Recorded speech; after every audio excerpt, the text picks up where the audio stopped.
The following program deals with a controversial subject. The theories expressed are not the only possible interpretation. The viewer is invited to make a judgment based on all available information.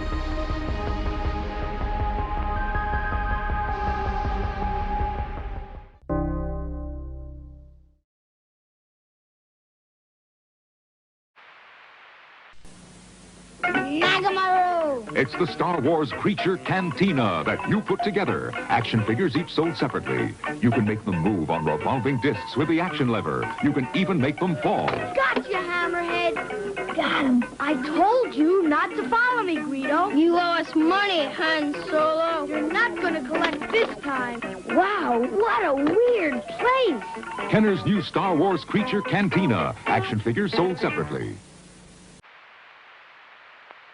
Long-time listener, first-time caller. Long-time listener, first-time caller. Long-time listener, first-time caller. First-time Caller. First-time caller. After downloading the free Discord app, use the invite link in the description or scan this QR code with your phone to be taken to the Beyond Wednesdays Discord server. First-time listener, long-time caller. There you will see the Modern Comic Mayhem category on the left with the call-in waiting room. Join that call-in waiting room, set up your camera and your mic, and have your questions ready. Call me now!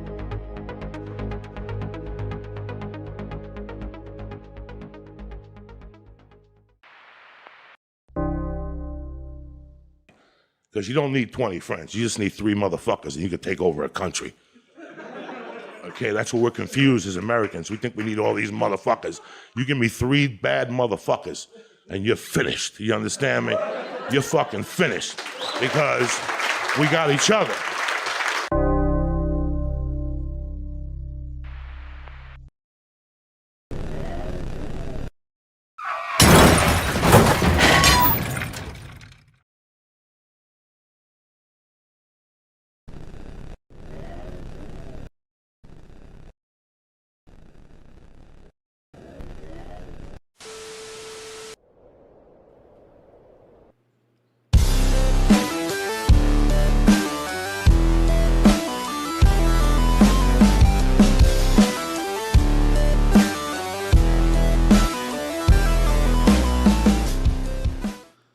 Welcome, ladies and gentlemen, to another Saturday night, another Modern Comic Mayhem.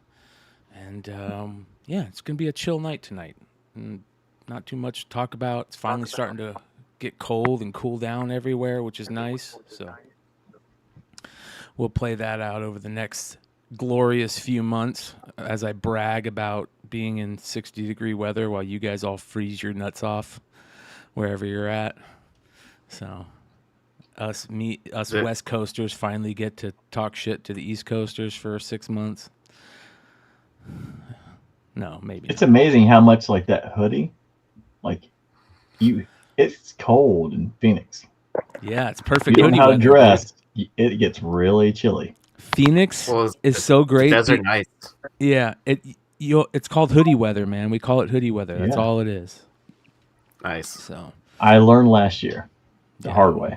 Yeah, it's nice. It is nice. James, how you doing, brother?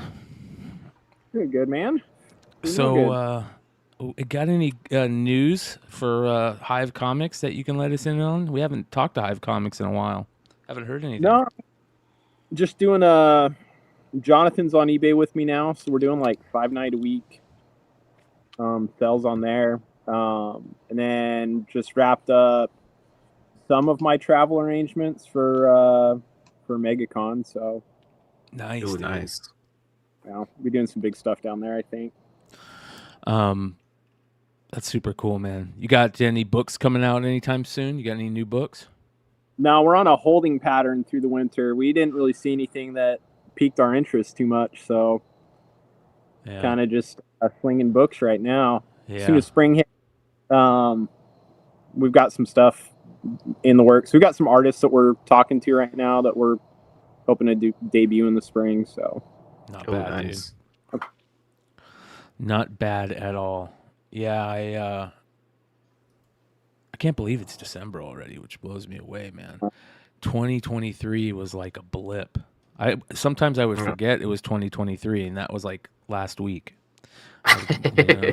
The older you get, the faster it goes. Yeah. I mean, Is it? It's a very, very true statement. Yep, 100% true. It's like you close your eyes and you wake up and you can't get out of bed. Thank God Yee's like 19. Well, I just realized like I hit my 5-year anniversary at Rice. Oh, nice. Yeah, and I was just like I was like, oh shit, I almost lost my job in one day, and then like I hit my 5-year anniversary in the next. Like, Dave's collection says, "Tell James I got that Zatanna 15 signed by Adam Hughes on its way home. Have to thank Hive once again." So, nice. Yeah, we started getting stuff back from New York this last week too. So, I think we submitted from New York. I think we submitted like 260 books for signature series, all signature series. So, anybody who ordered like signed ones, it'll be like within this next week or 2 weeks to have all those out too. Yeah, that's a lot of books, dude. Right now, though, on grades, yeah, they're being real rough on grades. Yeah, really, I feel like that. I've been seeing more 9.9s and 10s pop up. Not for us, anyways. Not the last couple submissions, man. It's been rough. Yeah, I don't know. We just had we submitted 10 metal. It was what was it? Vampirella that Frizen did. We submitted 10 medals. 2 of them were coming back 8 5s because of like damage. Oof. Pretty sure that somebody over at CGC decided to drop them on the ground or something. But yeah, we submitted 10, and we're only getting 2 9/8s back on those medals, which is pretty crazy to get 2 9/8s out of 10 medals. So not bad.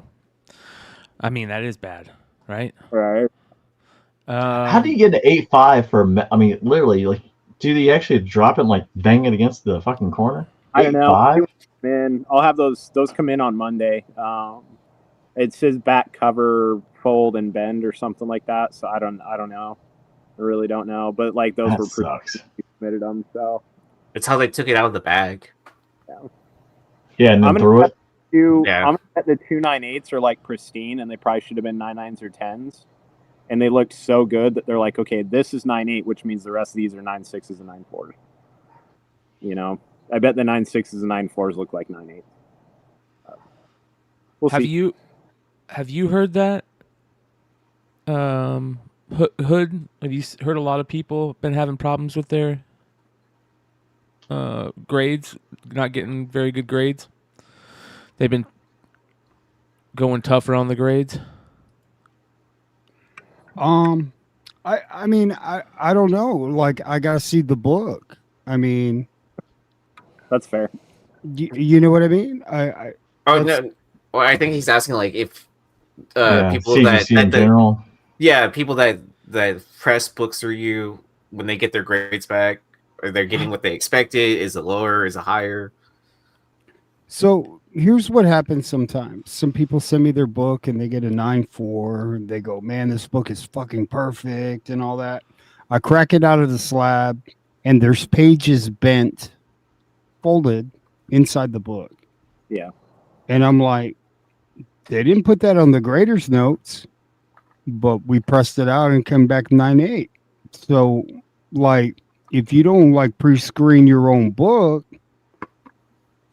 like, how do you miss like rust inside the book when you open it up and the staples are rusted inside but not rusted outside? But they never opened the book, and they're all out, man, that book was fucking perfect, bro. You know, and I'm like, I think if you actually like look at the trends between one quick thing that you can do. One thing, quick thing you could do: grab your fucking phone and put it on magnification of about 8. Joe does that, man. Fine, right? Nate knows. Oh my god, it's like having Dick Tracy over here in Sherlock Holmes, like magnify and examine everything. Right, because that's what they're doing with your book. Holy shit! They've got it under extreme magnification, and they're being very critical of of, I call it a baseball card. They want the corner sharp. They don't want any color breaks. That's it. Especially on a modern book. On a modern book, they're gonna fuck you up because in their mind they're saying, "Man, it's a brand new book. It should be perfect." Hey Joe, I think this is the thing. And I think you guys will all agree. Like, if you actually had the numbers and you looked at like CGC and PSA, 19 to now, pre-COVID, after COVID, how many submissions do they have, and how many got like on CGC 9.8s versus like 9.6s, and then how many got 10s on like PSA? Because I feel like when you got more submissions, it got tougher, and then when it starts coming down, do they get easier? Oh, to drive up their numbers again? Yeah. Yeah. Oh, okay. Yeah. Oh, because isn't there like an IG account that keeps track of like how many people are submitting through PSA? There is. And I know like they actually send out. I can't remember the count, but there is something that actually tracks like everything for like SGC, PSA, and they track everything that's submitted and how it comes back, like how many cards are submitted and what's the count for 10s, 9.8s, 9.6s, or or the breakout. I don't know if there is for comics, but it'd be very interesting to kind of see like how the spreads widen or narrow between COVID, pre-COVID, after COVID, and just see if like when they get more submissions, does it get tougher? And then now that you can get a quicker turnaround time, do the grades get better? Oh yeah. Sorry, the pre-show session was good to me. Oh boy. Hood, you have started something unreal to me. Oh boy. Hood goes out there and thinks a book is something that it's not, and it gets even more popular. Is that the one he's got covering his face? That is the one he's got covering his face. Hood thought this was like, and listen, I was there right there with you, Hood. I agreed with you. I thought this was like, they do that all the time where they do these character covers on books that aren't even for that character.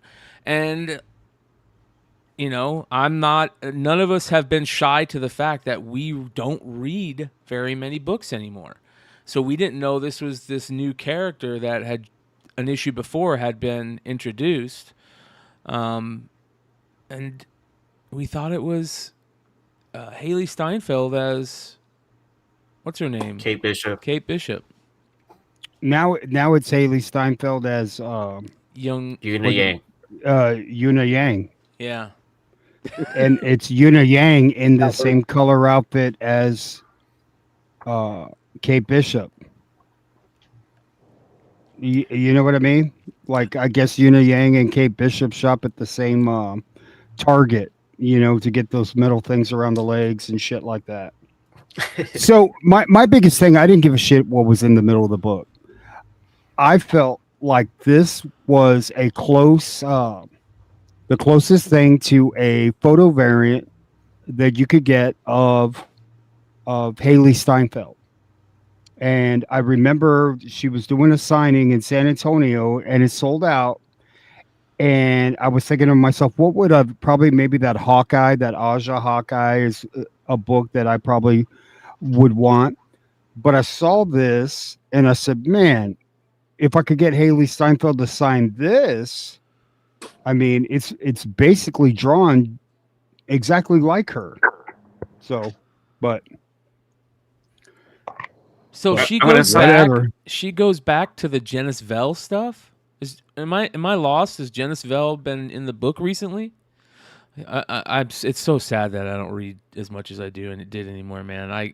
And trust me, every one of you guys that are screaming, we're gonna have Billy on from Economics and Comics here in a little bit, and he's a guy that reads everything, so he knows all this shit. Maybe I should just get like a bat phone out to Billy at Economics and Comics. Because I'm lost in this character and who she is, but this is a beautiful cover, dude. That's just a bonus if it's a first appearance of a new character. You know what I mean? That's just a bonus. That's fucking Haley Steinfeld right there. Whether it's Una Yang, Kate Bishop, fucking Katie Couric, you know what I mean? It's like that's Haley Steinfeld, her face. Yeah. But if you want to say that's a Una Yang, whatever. You still have that picture beautiful. I sent you? Well, I mean, you don't need it, dude. You can look at this right here and see that it looks like her. And that looks exactly. That looks like, he used. So I messaged Sway and I go, "Hey man, did you use Kate Bishop? I mean Haley Steinfeld as a muse for the cover of this book?" And he hadn't answered me. Maybe he's afraid he's going to get a cease and desist from Haley Steinfeld's people. About They're using both her Marvel. likeness. No, they're both. So Marvel. So Marvel stopping Marvel from doing Marvel? She doesn't own her likeness anymore. Disney owns her likeness now, buddy. Oh, okay. Then Sway can answer me. No, he knows what he did.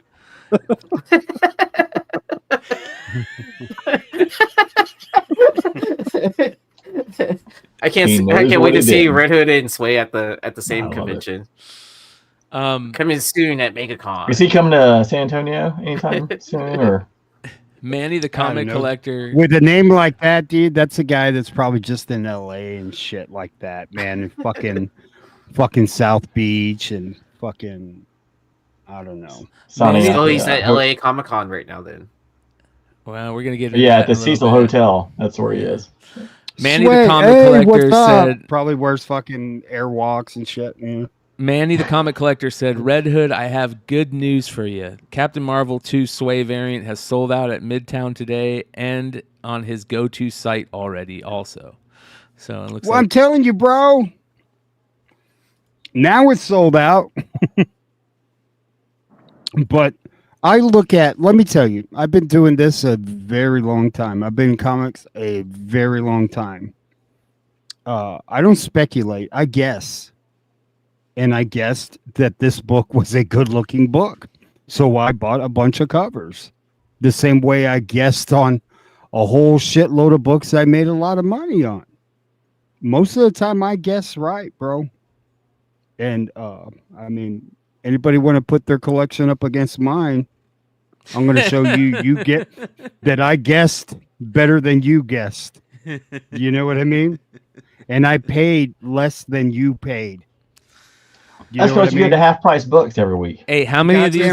How many more of these have you picked up? No, and I'm not talking shit. I don't want to be a dickhead. I know, I'm just kidding. My thing, and it's always been that when I first met Aaron and you guys, my thing has always been when I picked up a book, and if it felt like it looked important or it looked expensive, I picked it up. I look at guys now at the Shaw LCSs and half price books, and they're fucking taking pictures and Google imaging and looking up everything on Key Collector. Bro, I ain't got time for that. You either know or you don't know. Yep. Right? You don't have time to be doing that, dude. You know, it's just like, God damn. You're gonna be there all day. And buy one book. And you know, if you're looking for ghosts, man, eBay ain't gonna have those ghosts, man. You ain't gonna be able to find it.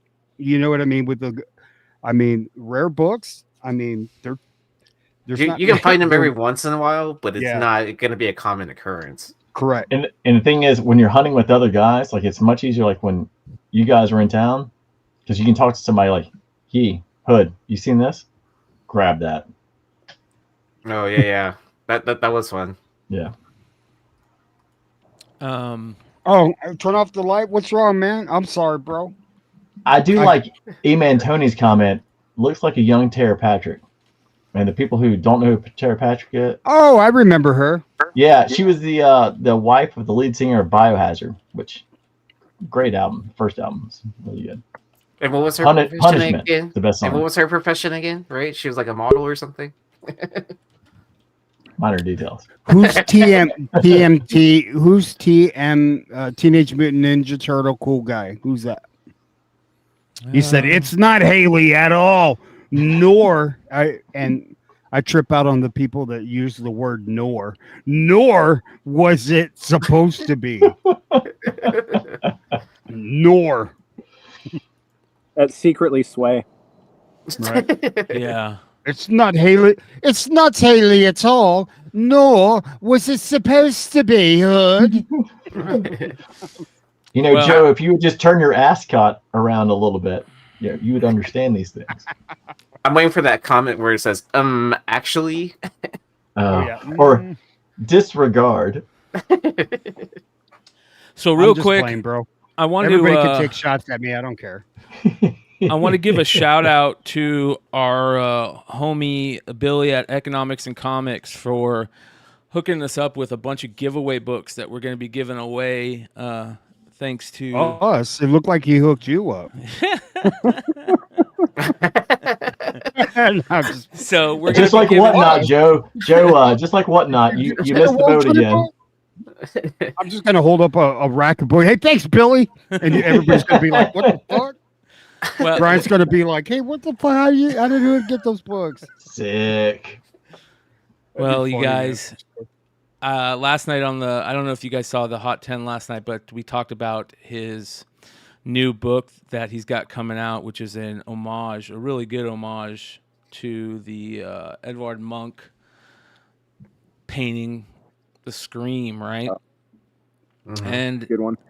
So we said, why don't we bring him on to talk about it? What's going on, brother?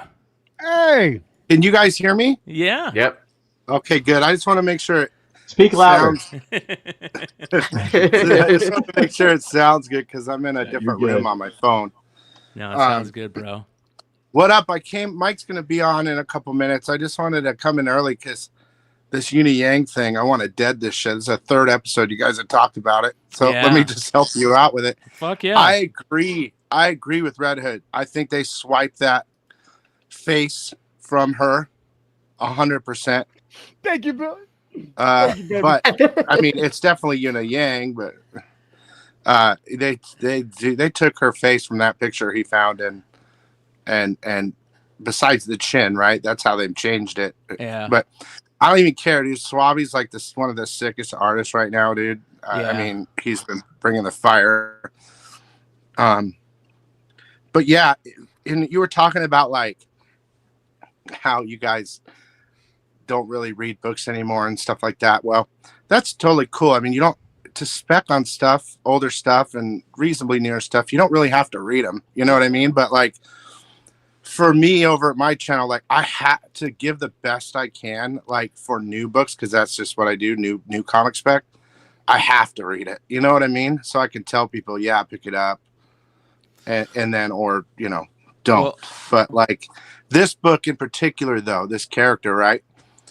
Basically, they do these. If you guys even care, anybody? Yeah, I want to know. I want to know what you think about the character and explain it a little bit. I like this character. She's pretty dope, actually. I'm not really huge into Captain Marvel, right? I don't really, but I had to read it. But I mean, of course, her first appearance is the other one. But they have these like things. Basically, what is like this, Brian? If you're like taking a dump, right? Okay, and I'm over here, I'm falling out of an airplane or something. I can switch with you. And you'll be falling out of the airplane, and I'll be taking a dump. Yeah, like they did in the movie, right? Like kind of they did in Marvels, right? Dude, I didn't watch that movie. Come on now. I'll wait till that shit's free, dude. But plus my friend Joel, who's on the show every Wednesday night with Pool Boy, who's coming on. He's a movie critic, so like he's like an actual movie critic. So like. He tells me, I used to go with him last year for everything. It was so cool, but I stopped doing that. But yeah, he said it was freaking horrible. So yeah, So those are the bands, right? The bands, the nega bands. Those are the bands, right? So when they, if the Yin Yang gets in trouble, she switches to Captain Marvel and will fight like the bad guy, right? But that little wrench thing that you see, yep. On the picture, when she was in like an alternate world when they were switching, she stole it and brought it into the regular world. So it's some sort of like, who knows what it is, but it's some like otherworldly wrench. It's kind of stupid, but the character's cool. I think that's. But cool yeah, as I shit. agree for sure, bro. That image is stolen from that same picture. See here, because like they had an after credit scene, and Haley Steinfeld comes out in the after credit scene. So I'm looking at this Captain Marvel book. It looks like Haley I see. Steinfeld, and that's kind of what got the little hamster, going. I said, No, "Oh, that could-" makes sense. That makes even more sense for why you did what you did. I wish he would do But high. I told nobody to go buy this book. I said I bought this book for me. I don't give a shit about what y'all do. Like I do my own thing. I don't. Well, you know what I mean? I've been watching. I know you did. I've been watching the last couple of weeks. But I mean, I told people to buy it about 3 weeks, like right when it came out for pre-orders, just because of the cover buy. You know what I mean? Yeah. But first appearance on the cover or whatever. But besides that, I mean, it is a sick ass cover. He needs to in do hand, it looks better than. The Oh picture. yeah, a lot of that stuff does. You can never really tell until you have it in hand. I would buy a high high production art piece of this. Like a litho or something. If they made this image as like a litho, I could see somebody buying that and putting it in a nice frame type deal. I'm surprised. Nice. More artists need to do that shit. I feel like less and less artists do cool prints and stuff anymore. Well, just out of my point of view, like it's owned by Marvel, so they don't even have a choice unless you're like Alex Ross or somebody, Yeah. Like where that's basically it. I mean, only a couple people do it. Well, That what might about- get the rights to it, but Back in the day, like Adam Hughes would do that. Michael Turner would well, there's do only that. a couple. Yeah, Those are the yeah. couple. I mean, but it's more of a convention kind of thing, anyways, too, right? Where it's like an anniversary for this cover, something like that, or just like, hey, this new book just came out. Let me make a print of this. Like the reception of it's been real good. Yeah. I'll be honest. If I was going to release this cover, I feel like I would do it like somewhere around like a WrestleMania or WB. somewhere around like a China. WrestleMania or WB because it looks like China. Billy just dropped out real quick. Look. I'm gonna mute him until he comes back. The trade dress on this also looks good because it's behind her. You know what I mean? That's the other cool thing. Can you hear me? The other cool thing. We can hear you, but there's like a playback.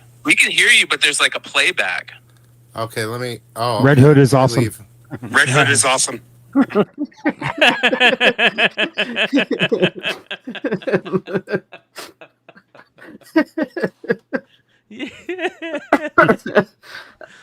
that was good shit, bro. That was good shit. Hey, I'm officially a pump and dumper. Congrats! It only took like 2 years for that title. Yeah, go buy this book. It's going to be worth a lot of money. I bought a lot. You should buy it too. I'm an influencer. Yeah. Thanks, Comic Fam. Don't you Do need what I glasses do. and a little bit more excitement? Yeah. Oh yeah, Comic Fam. Oh. Here, you can borrow my glasses. Yeah. Next is going to be mystery boxes. My bad. You're good. I had a brother. ring cam thing, and I pressed it accidentally. Talk a little bit about the new book that you're doing. Okay, so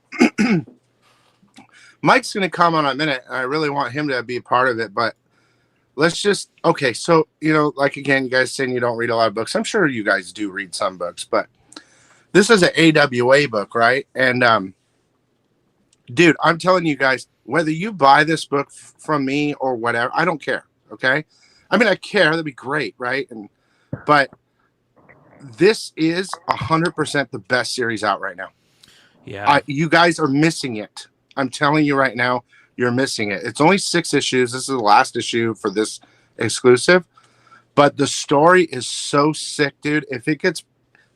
I want it to get picked up just so I can see the movie. Does that make sense? Explain what it's about. I'll tell you. Okay, so the madness is about this chick, right? She's like this beautiful blonde chick, right? And I forgot her name at the moment, but She's a superhero, but she commits crimes. So she robs like armored cars and all that shit, right? To protect her. You guys can hear me, right? I just want to make sure because it's okay. Yeah. So basically, the first issue is her robbing an armored truck, right? And her powers is this: she has tons of different powers, but she can only use them once at a time. So if she's flying, she's vulnerable to bullets or whatever. You know what I mean? But when she's on the ground, she can decide whatever, be fast or unstoppable or whatever. So she robs this truck, right? Steals a bunch of shit. The last job for her family, she has a husband and 2 kids. And she robs it. Well, she robs the wrong truck, right? And it's like, let's just pretend like a Saudi government truck or some shit like that. I don't know exactly what country, but they're connected to the U.S. government, right? And they tell the government, look, we don't care. We want her dead. Right? Oh, so shit. They have like a crew, like the boys kind of. The U.S. has like a crew of superhero killers. And I can explain these covers to you too. It's kind of interesting. The government sends out some dude to kill her, right? So he flies like a nuke over her, right? And drops it. And this is the first book. And it kills everything, her family and everything. And she survives, right? Dude, that's crazy. And she goes mad. Like Billy, she can pick that one superpower. She can save herself. Yeah, herself, right. But she can't save everybody. Exactly. So when they do a little back origin, she's always had this like little like ghost friend her whole life type of thing. Do you know what I mean? Yeah. Like, and it like saves her, takes over. That was where the powers come from. She becomes the madness. Like she loses it, right? And so the book is a revenge story about her going and killing off all these superheroes one at a time, all the way to the final issue, which is the one we did here, where she gets the main guy who's like pretty much unstoppable, right? But dude, she does like torture. She's ruthless, bro. Oh, and, I remember this title now. They're the ones that did all the punk rock covers. Yep. Yes, that's right. Okay. So, and all the cover A's, right, are like, there's one cover that has like a hockey mask. It's actually her holding this dude's head and looking through it. She like ripped his head off. Oh, nice. I thought one of the covers looked like the Misfits or the Ramones. Yeah. That's her like they're fully mad, right? But like, that's the Cramps. Yeah, they got some, I think Misfits was number 4. Look at that! Whoa! Like that you could awesome. see her looking through the mask on the top. Yeah, that's cool. Man, she's holding his head. Actually, at first everyone's like, "It's Jason," but no, dude, it's her looking through his. That's cool. But it's so well written, guys. It's just Straczynski's a killer, man. When he's on, oh god, look at that! I mean, Christ. Well, so I'm just saying. Let me just say this: whether everyone comes, and I look. First of all, I want to appreciate you guys having me on, and oh yeah, I watch you guys every week, and I like to troll you, beautiful young men, and all that stuff. And so Joe, he's not talking about you. But basically, to talk about before I kind of tell about this cover, right? If you guys get a chance, I know you said you don't really read much, and you do. I am guaranteeing you. Maybe if the trade paperback comes out, pick it up. It'll be like one of your favorite reads. It's my favorite read of the year, and dude, I read like 30 books a week, so it's so good, dude. Yeah. Nice. Oh, my pool boy's here too. How's it going, brother? What's up, guys? Perfect timing. Let's go. Go. Yeah, I know. I had to restart, or else I would have been here 5 minutes ago. But how you doing? Yeah, we're doing good, brother. We're getting a rundown on this series and how good it is, and looking at all the previous covers. But this is gorgeous, absolutely beautiful. Limited to 500, just dropped yesterday, right? Yeah, I upgraded to card stock too, and it was super difficult to do with AWA. They're really cool over there, but everything kind of works a little different over there than normal. Yeah. So just for you guys know, before I'm gonna let I'm sure you would like to talk to Pool Boy. if you guys don't know who Pool Boy is, he's an artist. I met him a couple years back through he was doing Zombie Tramp covers. And he's also on that Kickstarter right now that you talked about the week ago or two. Yeah. His covers like selling like hotcakes over there, and we became really quick friends. And he's on my show every Wednesday night, the live FOC show, and he draws and stuff while we're on, and we're very specific on our variants that we do because we don't want to, you know how the market is, guys. It's super oversaturated, and we like to pick certain like books that we think will be cool, or like for instance, this one's the end of the year and it's my favorite book, so I wanted to do it, and it's number 6, and we always say sick. But there's an example of, I don't know if you guys remember this 8 Billion Genies. Yep. Oh man, yeah, Bird City. That's cool. That's not Bird City. That's what. I know, but I just think about it. When I hear that, I hear Bird City. Yeah. No, it's my exclusive. But are we talking about the whole event with the bullshit with the 8 Billion Genies? Yeah. Yep.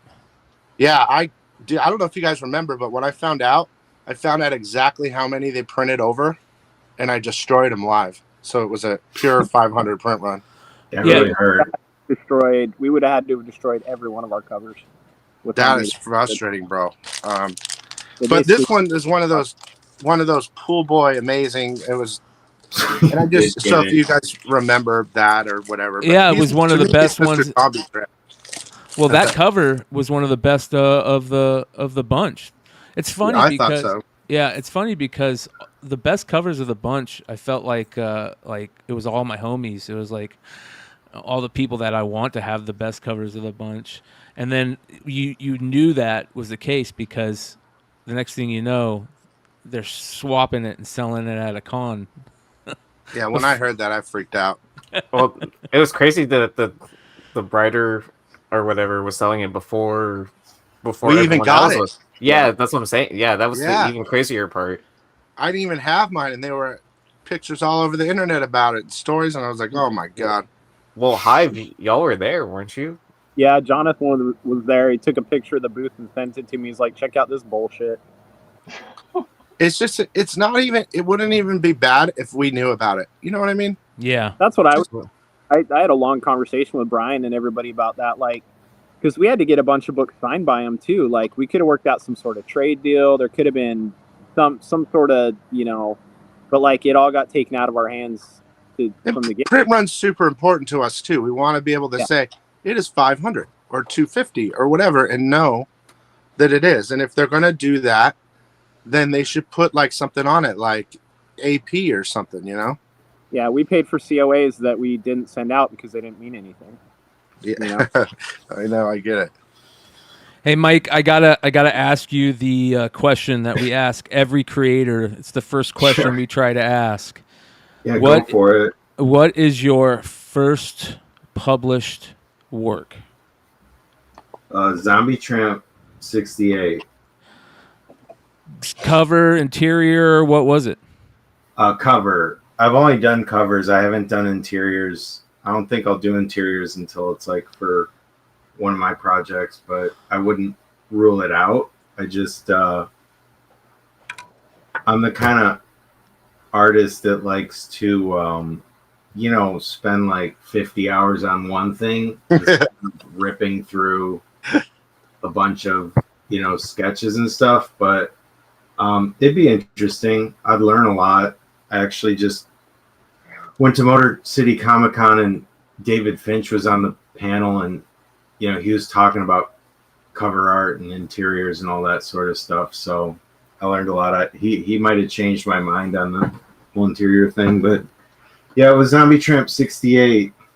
Nice. It was technically Zombie Tramp 68. I forget the numbers, but it was an Amalgama and a Vamp blade that I did. I kind of got them all at the same time by the same Action Lab. So I don't know which one technically they published first, but I drew them all around the same time. We got another Jenny Frizen moment now where the first cover that she drew got released after the second cover she drew because of a delay and whenever some collectors go and buy, try to find her first cover, There's multiple artists that have done that. So you're joining a good club of artists that's happened in too. I'm glad I'm not the only confused artist out there, because I'm just glad all I have to do is worry about drawing, and I don't have to worry about what you guys have to worry about, because I don't think I can handle it. Did you ever get into the whole collecting and selling books and stuff like that? Not selling, collecting for sure. I wouldn't embarrass myself with, like, pulling out my quote unquote collection or anything. Yeah. I always love comics. I like comic strips, really, like Garfield and Dick Tracy and Peanuts and things like that, Ninja Turtles, and then it turned into The Simpsons and all that. And then I always liked Superman and Spider-Man and things like that. I didn't collect it like crazy when I was a kid. The thing that I really started collecting was the Michael Turner Fathoms. Hell and yeah. Then the J. Scott Campbell Danger Girl. Then I discovered, Art Germ with the cover art, and then it just kind of changed my whole perception on comic books. It wasn't always about heroes, or they could be in a different way, you know what I mean, and be hot. Yeah. Because obviously, if you yeah. Well, you just gained a lot of punk rock points from a lot of people when you said that. It got cool. Get started with Michael Turner, right? I mean, he's my all-time favorite. Yeah, one of the most underrated artists in history, man.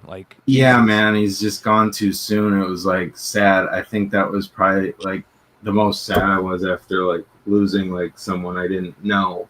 Yeah, personally, you know what I mean? Hell yeah. He passed away of the same. My brother had the same type of bone cancer, and luckily my brother beat it. But the only reason he beat it is because my brother had 15 years of technology ahead of where Michael Turner had, and that it's one of the rarest forms of cancer you can get. And he thought he had beat it, and then it just came back.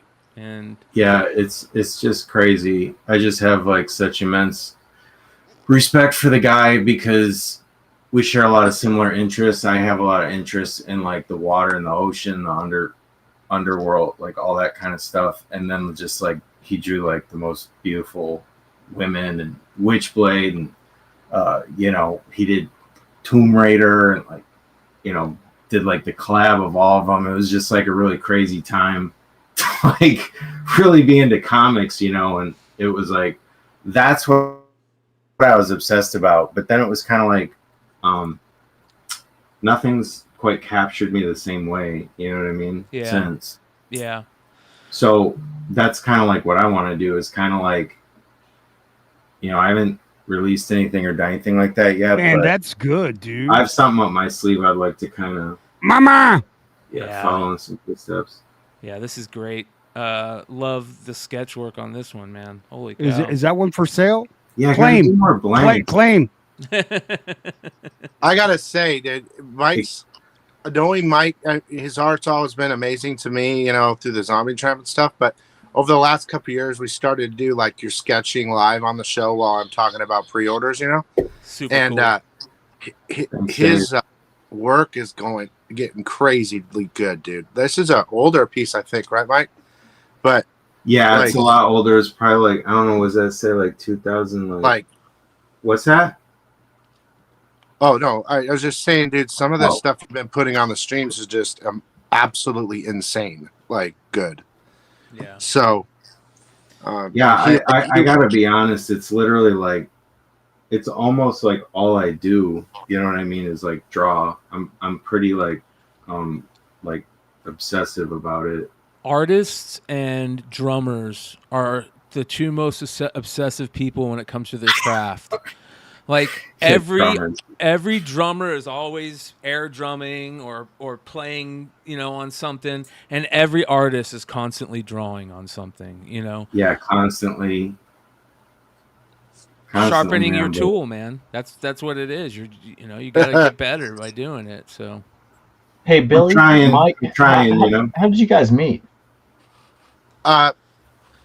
Well, Billy found me. I did a lot of hot cover stuff back in the day. I used to have like multiple videos, hot covers of the week, top 10. I split them all up. Now I kind of reviews. This cover right here, right? Yeah, that's it right there. That's the one. Is that the one, bro? Yeah. This is the one. Okay, the one that I called you about. Well, this was my this was my first. That's my first zombie trimp ever. I don't know if it's this one or the next one, but like I saw that and I was on the live show and I'm like, you guys, this guy's the shit, right? And I'm like, it is so butter and all that. So I reached out to him to like see if he. I can't remember exactly what it was, to come on the show or something. And yeah, it was to do like an interview, and then yeah, I think that was the Hardly Thin thing. Oh yeah, I had him do the Jessica Rabbit, wasn't it? It was Hardly Thin. Yes, I had him do a Hardly Thin because before you got to. Is the Hardly Thin on here, dude? You guys have to see it. Oh my god. Hey, you got a Yorkie too, bro. Look at that. Yeah, I did. He passed I saw that years dog. ago. Yeah. Oh man. Oh, look at that. It'll be I know he was like my Superman. son. So cute. Go It upwards. took a long time to really live that down, but yeah, he was my buddy. Dude, he did how like. old is he, man? He was 17. Oh man. Yeah, he was 17 years old. He lived a long life, so. My wife told me because she got pissed off because my dog took a piss in the kitchen. She goes, I'm going to get rid of that dog. And I go, if there's anybody leaving, it's going to be you. There it is. There it is. There it is. No, that's Jessica. Yeah, I know. Scroll down just like one more. One more right there on the right. Right to the right. Oh, wow. Dude, Jeez. dude, that cover. So we did that. And even Murat Michaels is like, dude, that is the best Harley Thin I've had in years. Because it's actually what he wanted. Harley with some thickness to her. And of course there's a X-rated version too. But from that point on, me and Mike were like brothers. Like there's just some sort of weird R-rated. I wouldn't say X. There's a brain connect. We have a weird brain connection, and I can't really explain it. So, I can explain it. Looking at that picture, I can pretty much explain. oh, you got it. all Are our you connected connections now too? Yeah, I think any he's guy's connected. connection. Yeah. You know, that was like, that was so fun, that cover. That was like just going off the rails before I was overthinking everything. And you know, another thing that really changed my direction with my art was like getting into like anime and bringing like fusing the two kind of, you know, comic book and anime styles together without it, you know, just looking like anime, but I bring a lot of the kind of proportions, let's say, you know. Yeah, definitely. But it's not for everybody, but I know that it, you know, I'm just trying to do what I like to look at. It is, bro. This butter. This style art is the number one selling comics weekly, man. It's of course, yeah, of course, yeah. But look, I mean, like that. What about it's the a very? Let's talk about the change. I mean, what made you decide to go this way? I'll let Mike talk about it because I want him to get the screen time. Because by the way, before he says anything, you guys. I kind of wanted you to, but okay. All right, well, hang on. Before he says anything, I just want to let you guys know, whether you buy it or not, it was really fun doing, and I appreciate being here. It is at my store, economicsandcomics.com. It will be a 9.8. I don't fuck around. So, and it was real fun doing that. And if you guys, you guys in here that are store owners, I see you guys in here. Someone just left, and commission Pool Boy to do some work. I'm trying to get. I help Mike as much as I can. We've done AWA. He did Dynamite. I got him Harley Thin. He did my Speechless #1, which sold out twice when we did a second print. What else have we done? I got Pool Boy over to Image. We've done Image stuff now. AWA. I really love Mike, and I want him to get all the way to where he needs to be at DC. I think. Hey, Billy, just curious because like the way you were describing the story earlier, and like looking at the art after listening to it, talking about this number, like how do you get the other issues? Because like I want to like actually read the story and get the art, so it's just kind of like how do you get it all?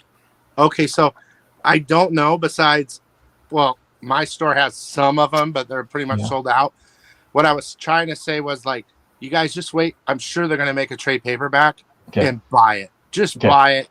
It's one of those stories where you will not be sorry. I shit you not, you guys. I read so many last couple of years. This is like one of those stories that I'm just so happy finally showed up because it was good. That's what we need. There's a lot of shit out there, guys. That's what we need. This is like something that could be made into a movie without a doubt. It's just that good. Are we going to get more than just 6-issue mini out of this? This is it. This is it. I don't know. I haven't even 5's not even in my hands yet, so I don't know where it's going to go. My guess is once you see the orders and people want another story.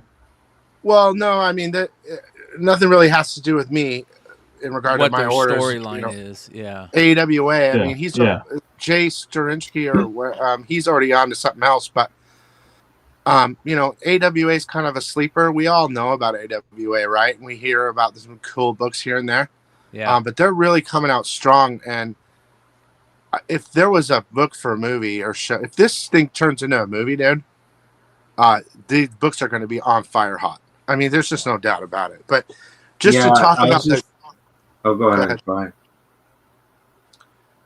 Okay. So I remember how I told you about the story about her origin, how they dropped a bomb on her and all that shit. So, just because Pool Boy kind of doesn't want to. Do you want me to tell the story because I do it better? Yes. Yeah, you do it better. But let me just say that this cover is a homage to the origin of her going mad. Now, I'll let Pool Boy tell you all the secrets about what we found out during it and how it all formed. All right. Well, I'll tell you the story about how it went from like all of my art style to this. Yeah. So we wanted to do one more exclusive before the end of the year. He loved the book, all that. So it was pretty much determined we were going to do this. Now I was like, oh my, because I'm also obsessed with like The Crow. Like I always have been, like ever since, it came out with Brandon Lee and all that stuff. And I was like, dude, this like a chick, but she looks like The Crow. It's like, that's what the character kind of looks like. So I was drawing concepts and all this, and like I do it on the show, and I was getting a couple things together, just drawing like how I draw and all that sort of stuff. And then I was showing Billy, and he's like, yeah, those are cool, but like he's like, I had this dream last night. And I'm like, okay, here we go. So he's like, before, by the way.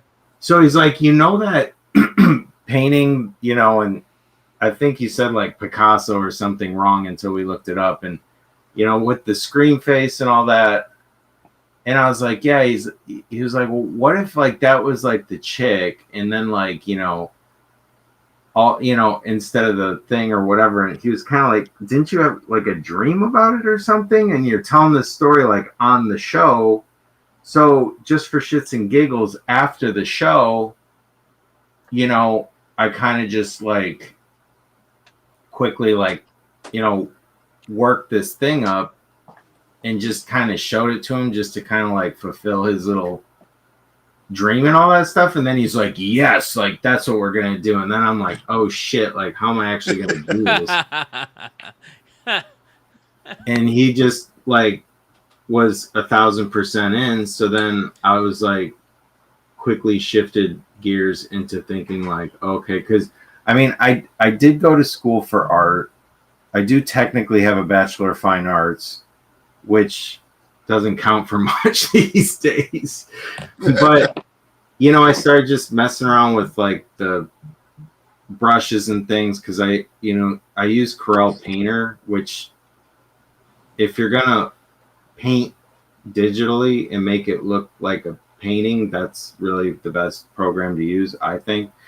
And I just started trying to, mimic the thing. And just, so what happened was in the story, they dropped the bomb on the family, and it's like her husband and her son and her daughter.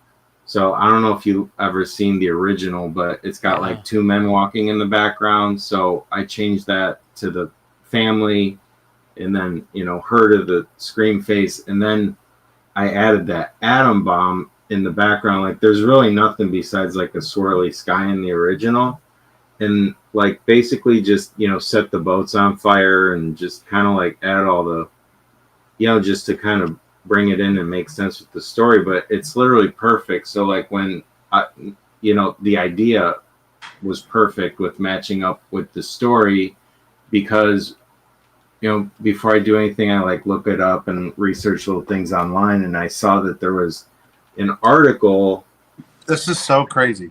Yeah, so there's an article that I found about, like, you know, Edward Munch when he was making the painting, like he added like a secret message in it in his language. It didn't say it in English, but in his language it said could only have been painted by a madman. And then I was like, oh shit, that's crazy. Like, so I actually added that same secret message, but like, you know, in English, but like in the same spot.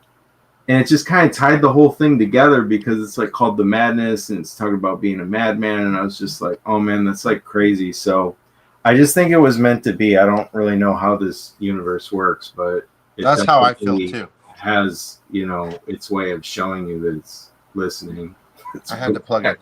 It will be a virgin, by the way. I know it showed the map. Yeah, I just put that stamp on there, so it was like, you know, so you knew what it was. But and to be fair, there's a lot of little secret stuff in there too.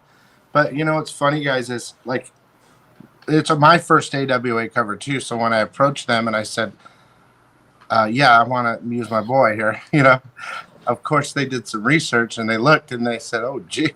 They said, okay, what is your idea? You know, some big boobs or, you know, what, some butter, you know? It's so I said, well, we have this idea of here. And I sent it to them. And they did.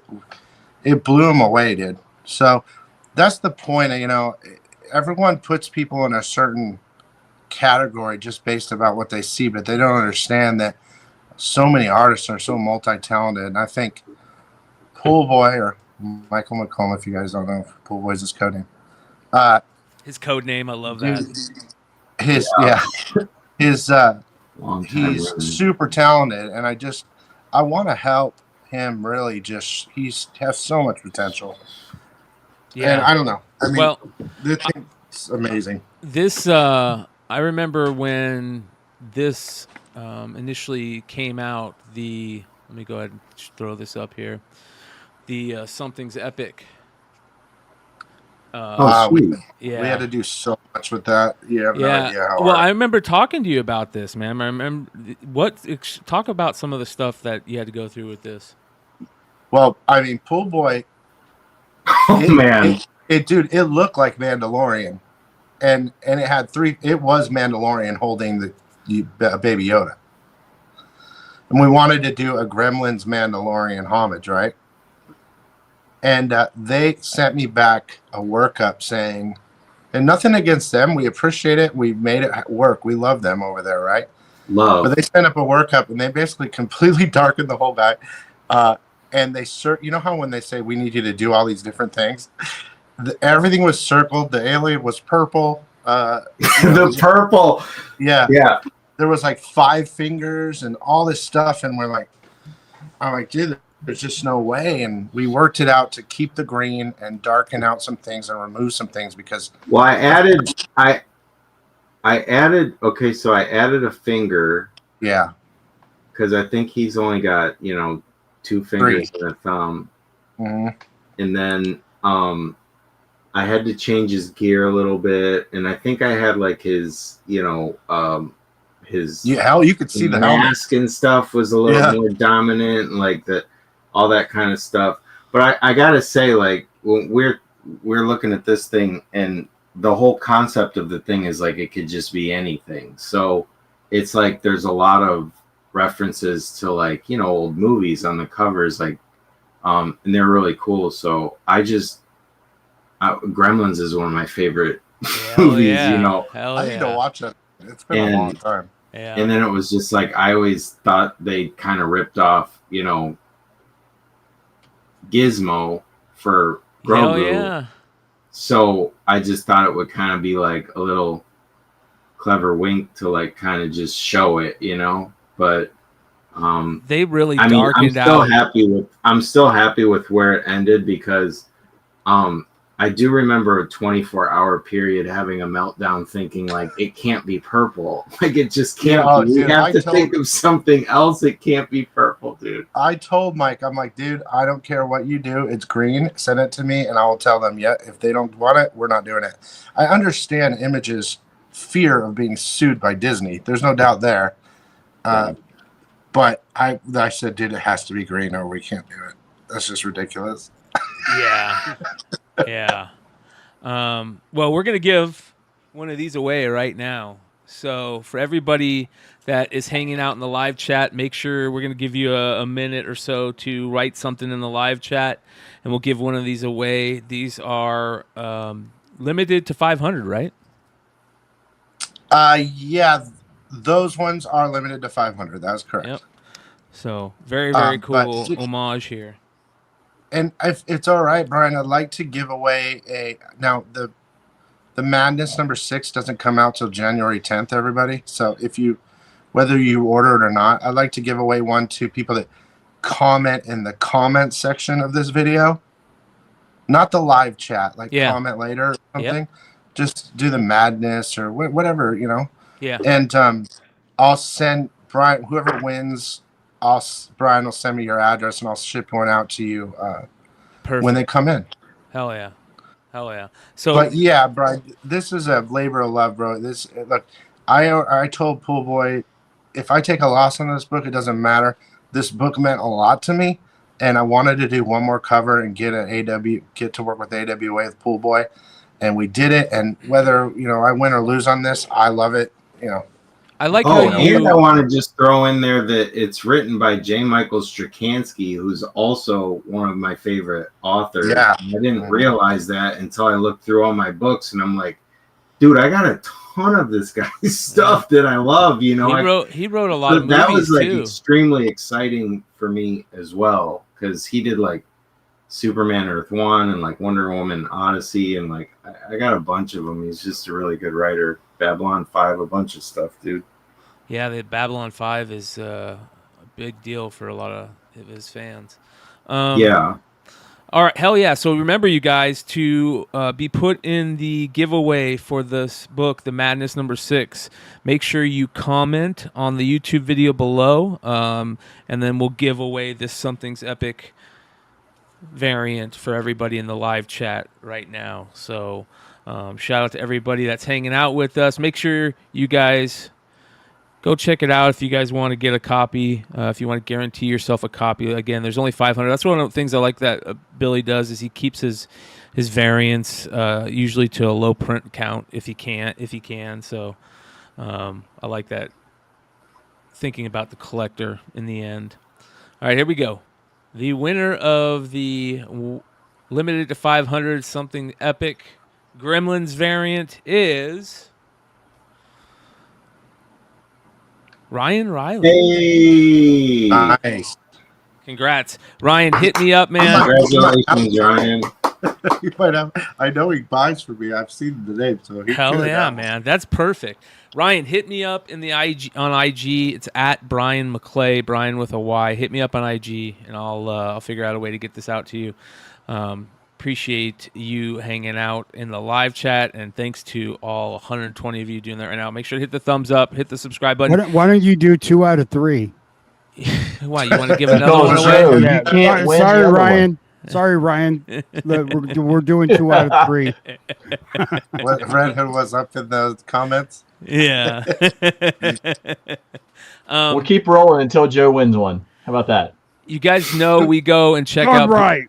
The every time we do FOC, we go and check out Billy's page. So make sure you guys. Fuck yeah, good stuff, man. Yeah. No, I appreciate it. I mean, I appreciate you guys doing that. That's why, honestly, I didn't know you guys were doing it months back, and someone told me, and I came over and I watched the show, and I was like, damn, I can't believe these guys are doing it. So I wanted to give back. That's why I sent you a bunch of books, and I'll send you guys more later. I mean, we do tons of giveaways on my channel, and it's nothing at all. Dude.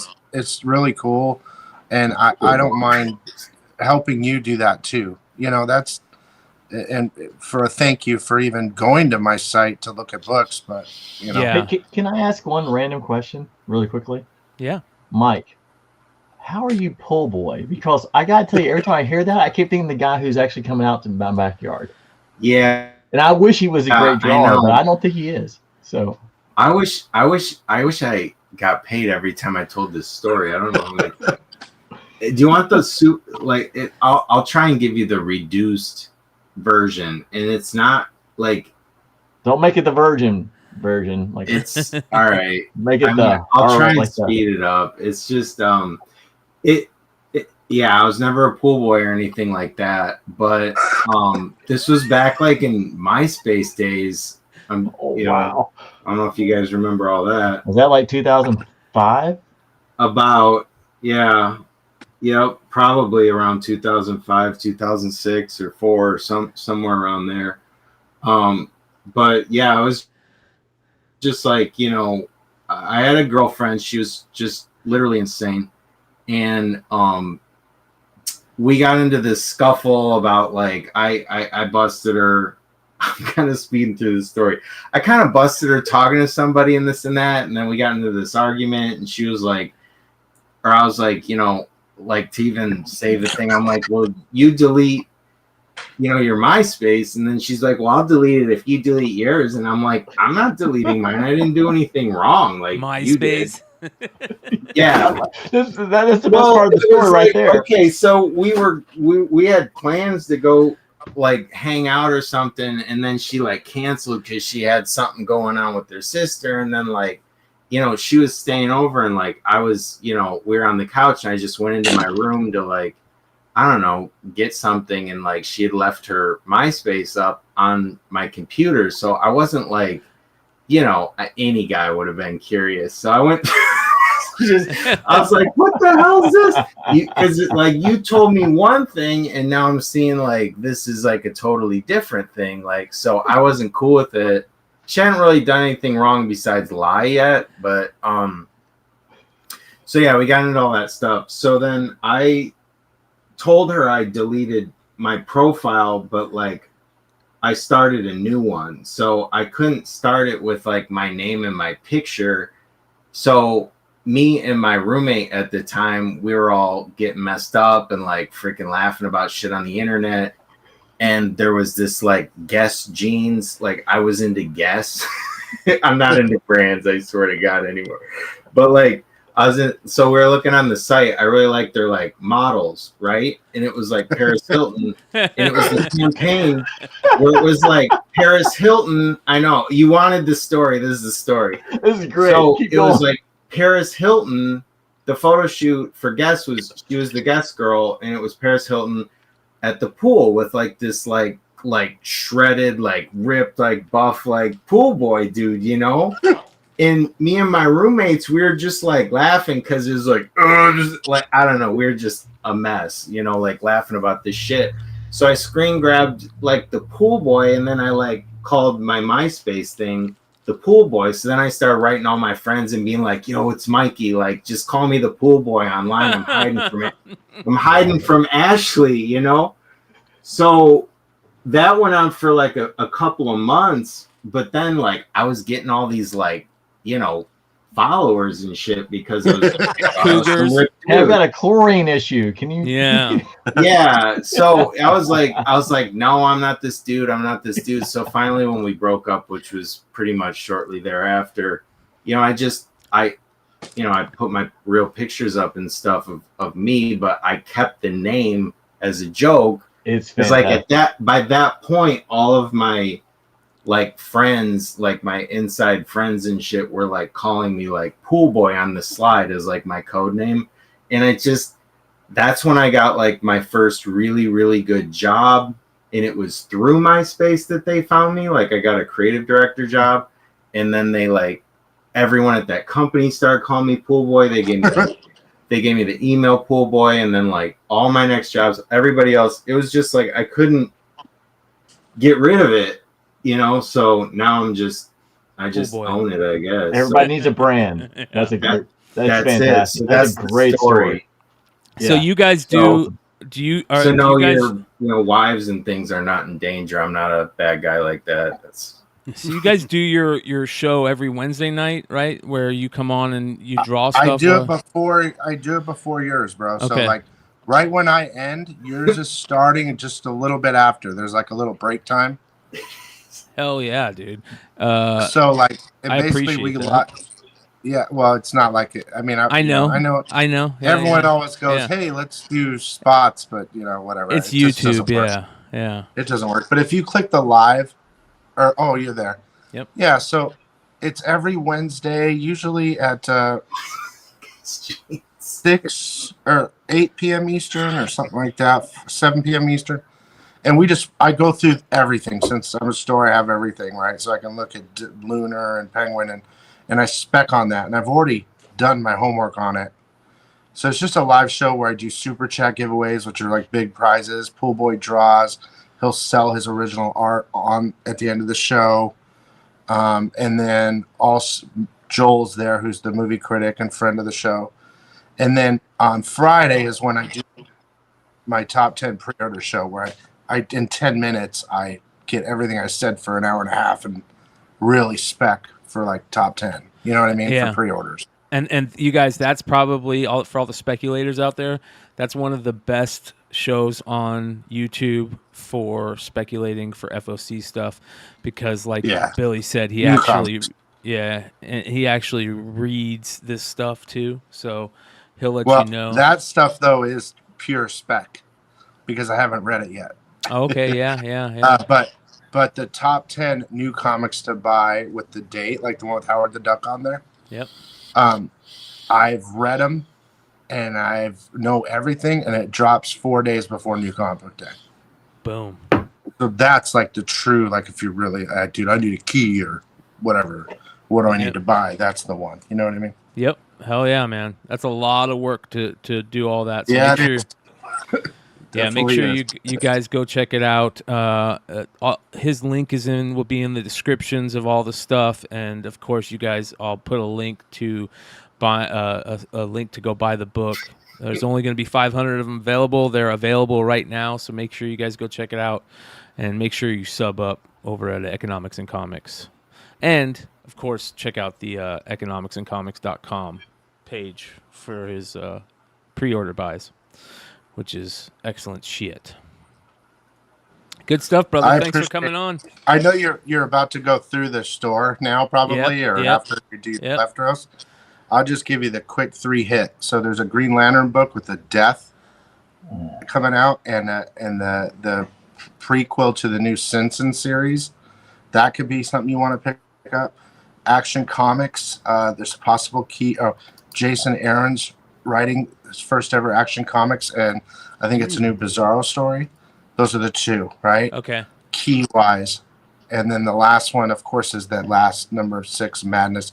Whether you get mine or not, or wait for the trade paperback, that's the best read of the year, besides like Penguin or some other stuff. But those 3 I just said are probably the only things. It's a really light week, you guys. Hey, Billy, do you mind if I ask you what you think? With Ghost Rider ending, and then that was good. Do you think with the new Johnny Blaze? They're getting rid of, or the Spirit of Vengeance is coming out with it's next year that Capullo is doing his cover, and they're going to change up Ghost Rider. And who do you think the Ghost Rider is going to be? And mine was Talia Warroad. I think she's the next. You think she's going to be the next Ghost Rider? I think she's the right fit. I mean, I feel like with the story right now, it's basically, but she's like super magical and satanic-y, right? So yeah. Plus, they recently didn't they just have like some weird baby together to like cross over dimensions? Did you read it? So I haven't read that, and really they're stopping at like what issue 21, and they're at 20. Like it's getting ready to end, and she was in issue 1. And it's basically like we're ending this to start this. It just feels like she's going to be the next Ghost Rider. You think they're going to make a female Ghost Rider run? Yeah. I mean, that's very possible, but my guess would most likely be she might get her own series because she is pretty badass, dude. Yeah, but it might be. I think she's a great character. It might be like because that the Ghost Rider was an excellent read this year, but it might be something like kind of following with Ghost Rider, like a separate storyline, but not as Ghost Rider. But not that. That's fair. I'm just Uh, trying to kind of speculate like where they're going to go with that once they get into. I don't know. The most important thing to me is the writer. Like, because if it's a shitty writer, it doesn't matter. It won't matter. It will suck. It won't matter. So it's just been written real well this year. I really enjoyed it.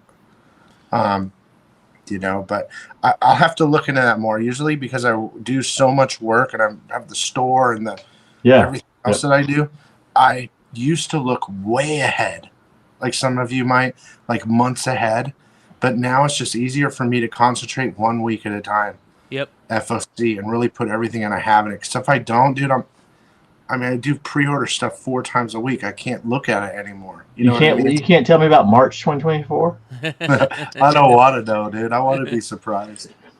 Yeah, dude. But and Hey, I remember like first watching Billy when he cracked open CGC and then he sent it into CBCS and that's like the most popular video. put him on blast. And I was like, oh my God. But he did it in a way where it was like I was watching Billy and he looked scared. And I was like, man, are they going to kill this motherfucker? Like, dude, that video took like 9 months to make. Do you know that? Yeah. I sent it to PGX first. I totally graded that thing hardcore. There's like 13 spine ticks. I still don't know how it got such high grades.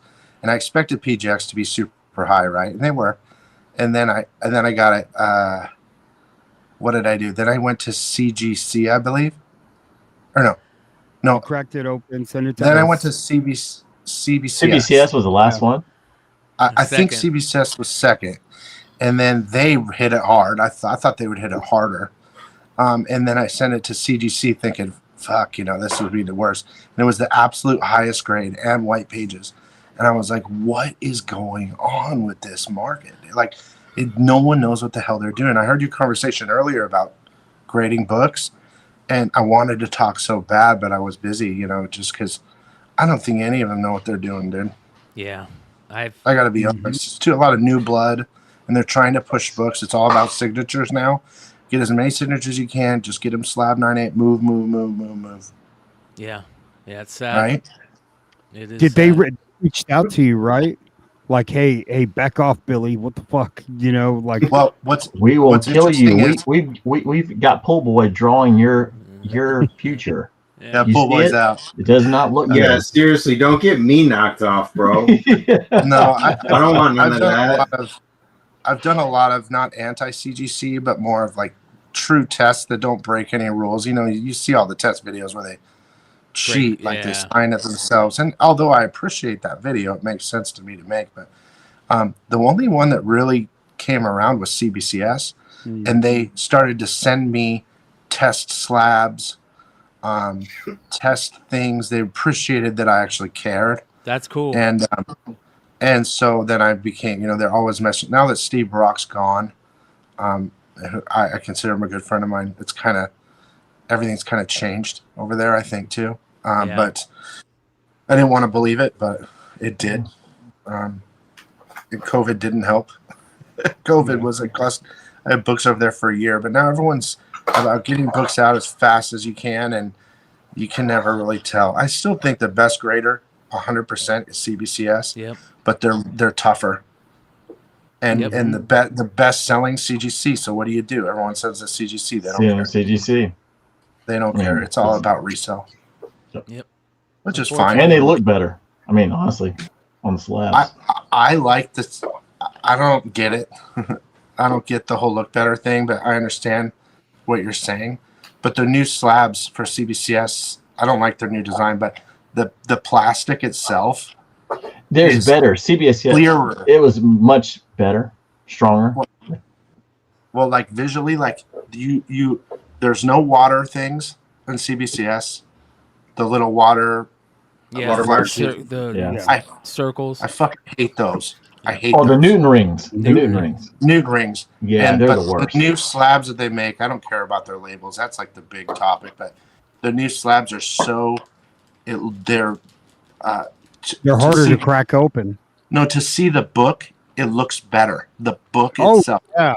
not the slab, the design, but like when you're looking through it, it's like clarity. You're just holding the clarity. It's definitely better. Oh, the I actual don't- case itself. Yeah, I don't really care anymore. The whole label thing is just ridiculous. I just want a company that's going to do their job, and I don't think that CGC is doing their job.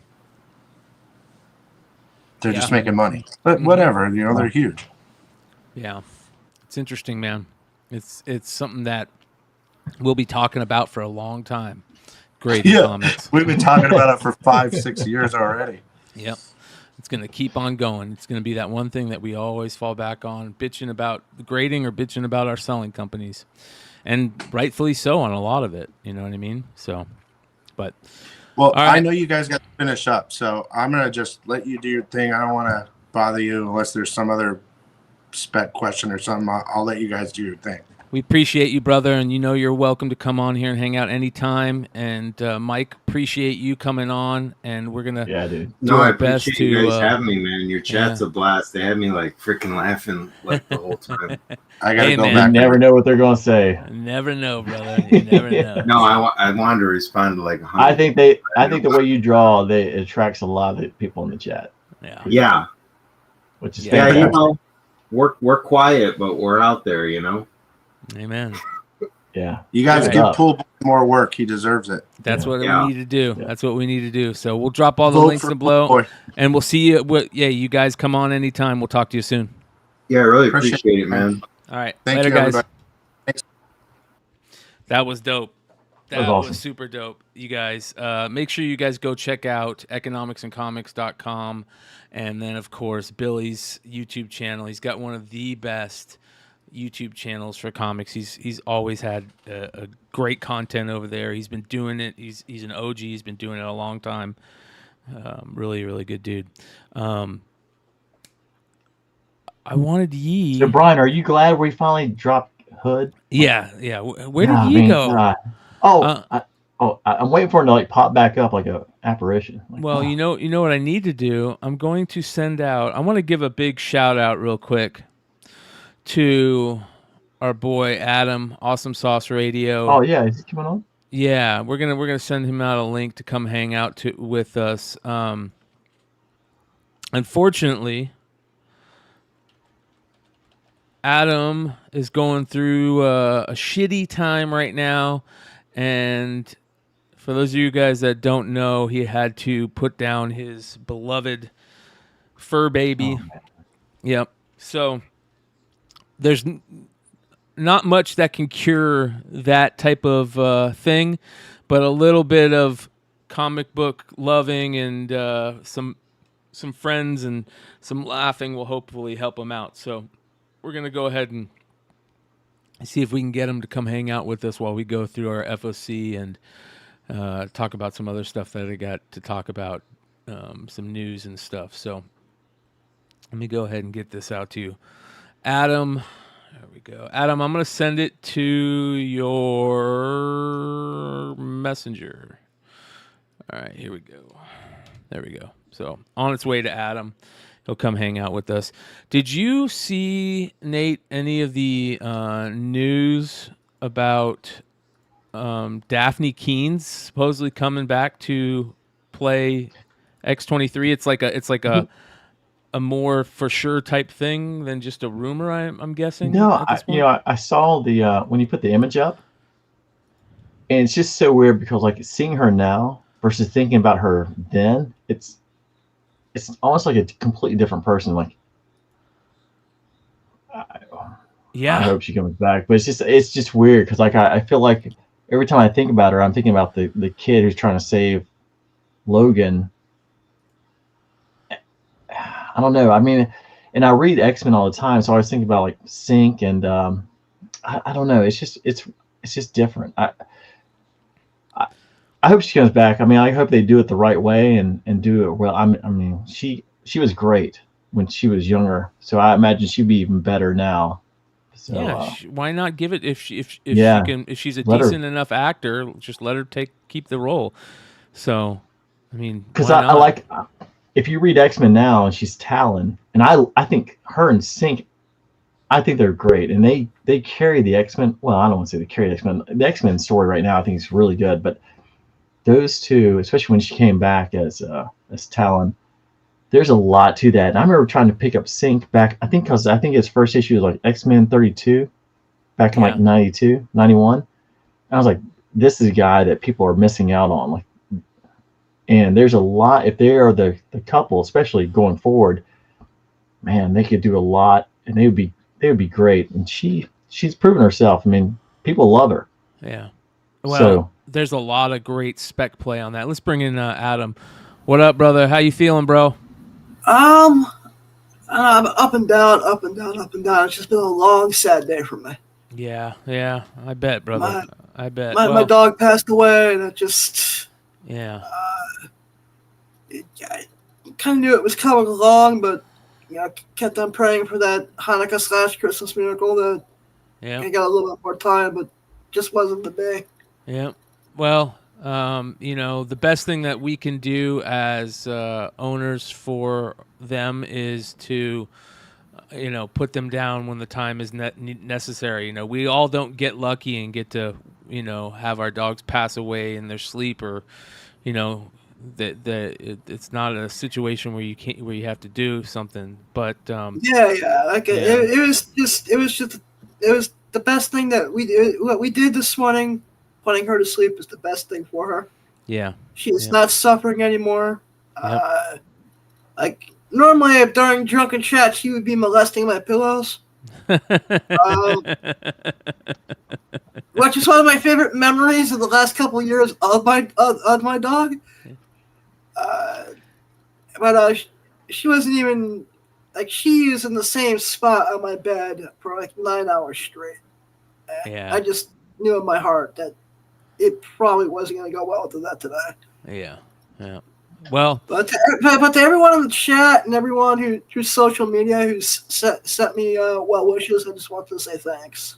Yeah, hell yeah, man. Well, we're glad you're here. Let's go ahead and take your mind off of that for a little bit, hopefully, and give you some time to laugh and enjoy some stuff. Did you hear about the news with Daphne Keane, Adam, about her supposedly coming back as X-23? Yes, I have, man. I'm pumped for that. Yeah, I think that's... I just hope that Deadpool 3 is not going to be a cameo fest. Yeah, Is it odd that it's weird? Like, she's so attractive. Like when I think about her, I think about like the kid, but I see her now, I'm like, I want to see more of her, but I don't mean it that well. I mean it that way, but I don't mean it that way. Like with every teen girl who's an actress that started out as like that little kid actress that you start feel let's take 18 or closer to 18, you start being nah. As you get older, it becomes more and more creepy. Yeah. It's just creepy as you get older, That's the point. Yeah. Derek. It's not Ryan from Dazed and Confused. Yeah. Derek said we stay the same age. Derek says at this point, who isn't going to be in Deadpool 3? Yeah, I think the term that Adam used, cameo fest, is definitely a good term for it, because I hate to say it, I think that's what it's going to be. But I hope that this character will be in there for a long time, at least. And, if Marvel really does cut back, and like that's the only big release they have next year, which would be a great movie to do, because like if you want to get the fans back and kind of get everybody united, Deadpool would be the one to do it. But how much do you ever saturate it? Like now, I think if you do have Wolverine in the yellow costume, that's a big. I think that could really draw a lot of people in, but I haven't followed it enough. Like she'd be great. But how many? Do you have like 10 people? Is this the one where Ryan Reynolds finally does? Oh, they finally put budget in, so now we have more than 2 people living at the mansion now, and he just starts being like a smart ass, and that would be the way to do it, I guess. Well, they're going to be putting together that Young Avengers team also, so they're just going younger. They're going to want to go younger on a lot of stuff, right? And they can't have this is we're lucky just to have Hugh Jackman in this movie. There's been so many movies. He can't do this for forever, and It's this like is a perfect character to pass it down to at this point. Yeah, isn't the rumor that his swan song is going to be Secret Wars? That's what the rumor I've heard is that they're gonna have Wolverine be one of the like guys who's leading, the good guys' army. And there's supposed to be like 2 generals, and the rumor is that it's gonna be Hugh Jackman's Wolverine and Tobey Maguire's Spider-Man that are gonna be playing those roles, which I'm cool with because that kind of reminds me of the whole Battle World thing back, back in the day. If you want to go comic book movie history, the modern comic book movie craze, all the credit goes to Iron Man, but the two unsung heroes, original X-Men, original Spidey. Yeah. Yep. Yeah. So it makes sense. Yeah. I'm looking forward to seeing all the spec play on variant covers for X-23 that have been so cheap over the last year start shooting up when this actually gets announced, I don't know if anybody actually read the X-23, the series, like, was it the 1-5 that just came out this year? It's a really good series. So, if you get a chance, I'd like to see all new Wolverine get some good, some more spec play too. Yeah, all new Wolverine always, because especially with those variant covers. I think it's funny though, like with Wolverine dying or Logan dying in Logan, and then her kind of taking up. I can almost see like them picking like Ryan Reynolds. Ooh, look at that! Coming like bringing that into it, and then like trying to somehow or another pick them up. But yeah, the Lotto. Has this been up here for a while? I don't know if it's been that price, but it's pricey. There's a little damage there on that corner right there. It's pretty rough. Yeah. Man, I didn't know that was like $4.95 is what they want for it. I mean, you look at some of these great variants that she has. Let's put it in gallery view. It's easier. I mean, just some beautiful stuff, man. That 1-in-25 Wolverine's number 3. That's pretty crazy variant. Look at that. I've never seen that variant before. There's another 500. Wow, man. The one to the right, the one that has 7 bids, that's 33. Yeah. That was the series I was just mentioning. That's a great variant. You can get it for $35 or $9.8 for that. 9.8. Yeah. Not too shabby. No, I like this one too. This Cho. Yeah. These are going to always pop up. Yeah, man, there's some really good books out there to keep your eye on. A lot of those all-new Wolverine. This is a great variant, too. The 1-in-50 Zurcher. That's a tough book, man. Tough book. The Art Germ. Here's my favorite. One of my favorites. That's the one. Yep. Yeah. Damn, man. I haven't seen it. Actually, man, it's come way down. They're asking 50 or best offer for that book. Yeah. Everything's come down. Look at that. The Vampire Mayhew. There's the. Forgotten about that one. Yeah, man, that's a great one.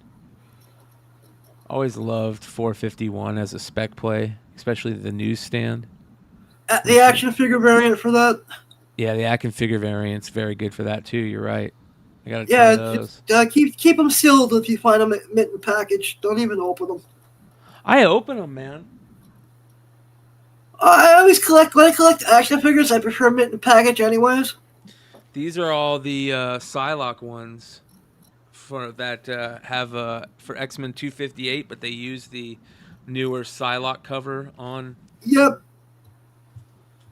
And then I got a ton of those Wolverine, or the 451 variant. I love that. Brian, did you get the, like back in the day, the Spider-Man 299, the white issues, and did you open all those too? I haven't opened all of those just because those ones are, you can sell the figure for more, for a decent amount. But actually, the other Toy Biz variant I think people sleep on is the Young Avengers 1. Yeah, big time. Look at that. There's the Jurjevic X-23 variant. 9.8 for 5,500. Dude, that Zerdy is so good. The stained glass. Can you roll back up like one section and to the right? Look at that. The sketch cover. Ali Garza. Yeah. Yeah. 270. Man. Wow. Yeah, a lot of good X-23 Good. books to be on the lookout for over the next couple months if this rumor continues to gain steam, which I guarantee it will. Yeah. Nate, did you see this, bro? Hold on. This, I got two things I want to show you that are so cool, dude. This came out, and I didn't know about it.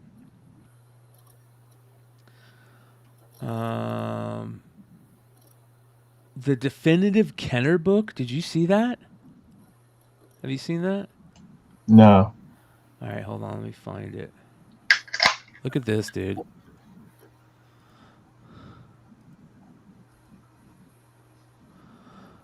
So this is the. I'm trying to find a webpage for it, but I just saw it for the first time. Wow. It's called Star Wars Toy Guide. Kenner action figures, 1977 to 1985. Wow. Yeah, it shows all the cards, all the variations, everything, bro. I need to find this book. I need a copy of this myself. They put one of these out back in the day, but it was all Star Wars memorabilia. And I just used to geek out over it. But this is just the Kenner stuff. So look at all the different variants like you talk about, Nate. It goes through all of them. It gives photo examples of all of them.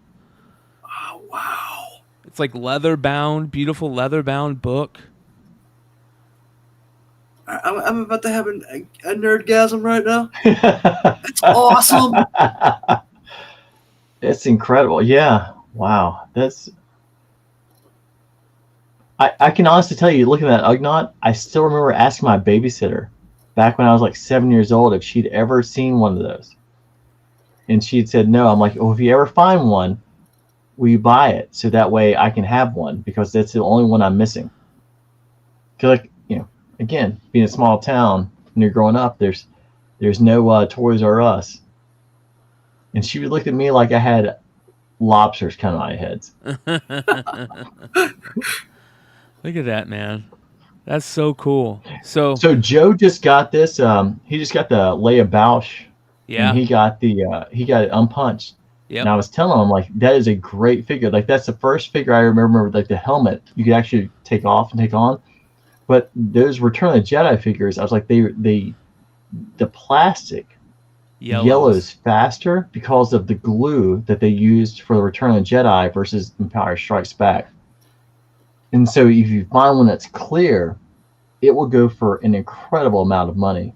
Like, you wouldn't think about it, but like, you can have a yellow 90 and a clear 75 or 80, and that 80 or 75 will go for a lot more than the 90 because of that stain on the yellowing piece of the bubble.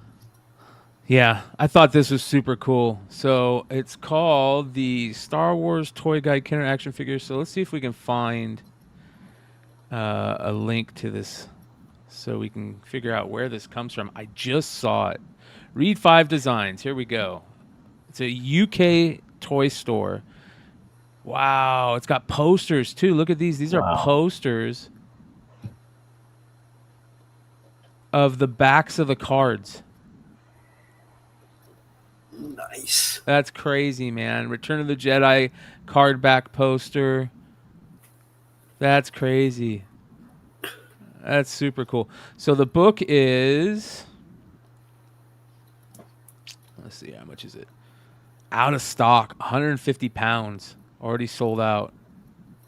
Wow. There's a mini guide too. Mini guide, identify your Kenner card backs. Over 200 pages. 77 to 85. 500 plus pages on that. It's sold out. So got to start looking on eBay. Let's see if it's on eBay. It might already be on there, right?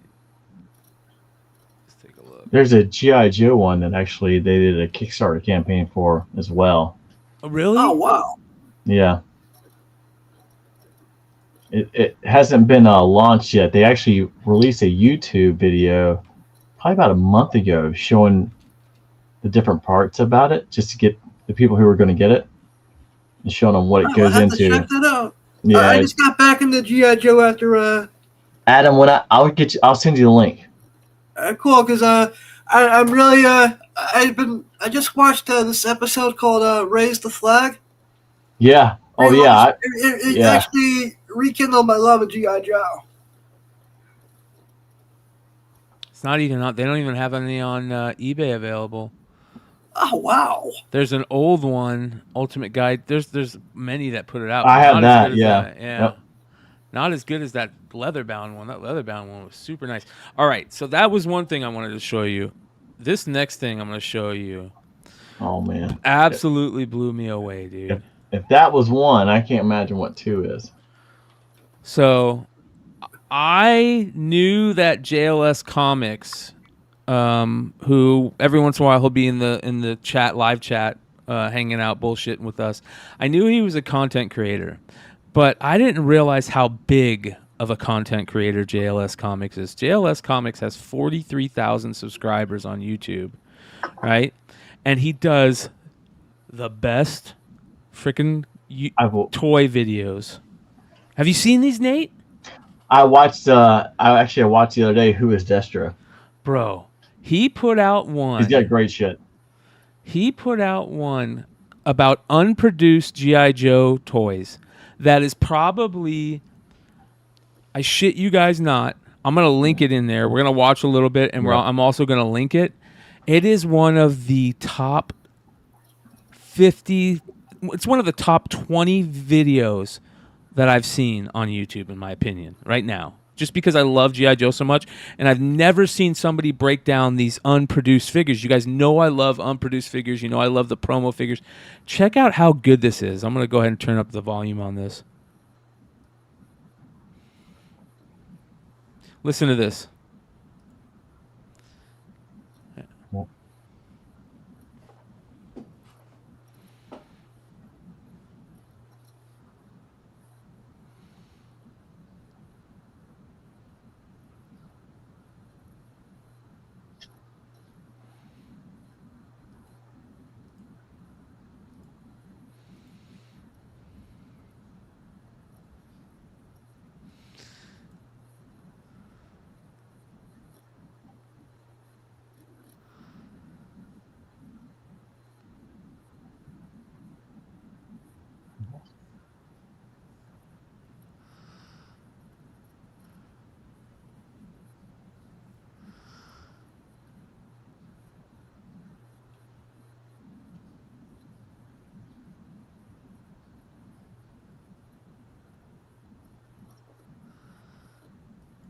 Look at that, dude.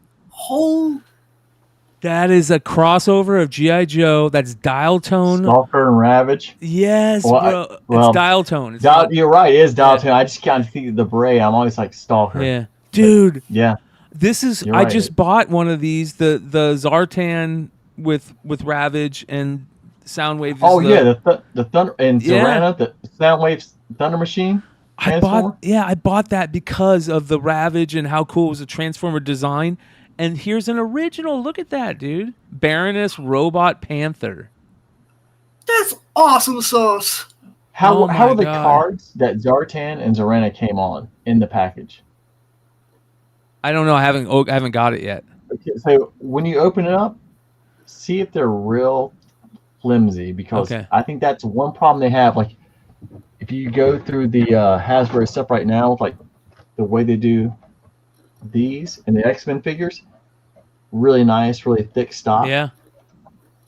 I think they're giving you the flimsy paper. Oh, that sucks because it's in a box. So, that's why they're doing it. But I don't know. I don't know anyone's opened them yet. So. Oh, you guys weren't getting sound. They weren't getting sound. Oh my God. Hold on, you guys. Let me restart this so you guys can hear it. Combo packs, even back then, where the G.I. Joe figure would sit inside the Transformer in vehicle mode, but they couldn't find the right time to roll that out. He says one or the other were hot, but not both at the same time to justify building out that line. In fact, here's one of an APC that transforms into 6-shot. Funny story, Vinny also said that he was inspired by G.I. Joe's Manimals and wanted to do something for Transformers too, but was having a tough time with naming, and they would come up with something cool, but then there'd be a trademark, so they couldn't go with it. And then when he sat in someone's Nissan Maxima, he combined the car name with the Joe's Manimals to make them Maximals. An IP manager at Hasbro on Transformers also said said he was working on a G.I. Joe Transformers crossover and offered this Omega Supreme as evidence. Here's a quote from him. "These are parts of an Omega Supreme that were redecoed and intended for release in the G.I. Joe toy line, but it was not meant to be. If the Cobra Law faction had been more popular, that line too would have been built out more. This Cobra Law motorcycle was planned, dubbed the Cobra Law vehicle motorcycle. That's why we never got the Pythona, right? Figure or whatever. Yeah, it's really funny if you actually listen to like Flint and Dilly and some of the guys, and Ron Rudy, who worked on they hated the whole thing about Cobra Law, but because of like the factions who ran Hasbro and then who had the money, like who's backing it, they went all in, and they had to come up with the storyline. It's just like, these toys aren't, it's not going to work. That's a great design of a toy right there. An Insecticycle. That looks great. That's super cool. It's just, you got to have the storyline and you got to have the toys. Like Pythona, like Galactus, Nemesis Enforcer could have worked if you'd made the toy the right way. Yes, yeah. Like, I agree. The way he was in the cartoon, he was a badass. Yeah. It's like making Storm Shadow with no swords and no nunchucks, no weapons. Yeah. All right, let's continue. The Insecticycle. This vehicle was not made, but the driver became Destro's nullifier. Ron Ruda had also designed and drawn up sketches, you can see here, for Pythona. That never came out either, but... Look, the original design of her, she was like the female emperor, or Serpentor. Serpentor's wife, yeah. Yeah. Oh, wow. Look how cool that would have been, dude.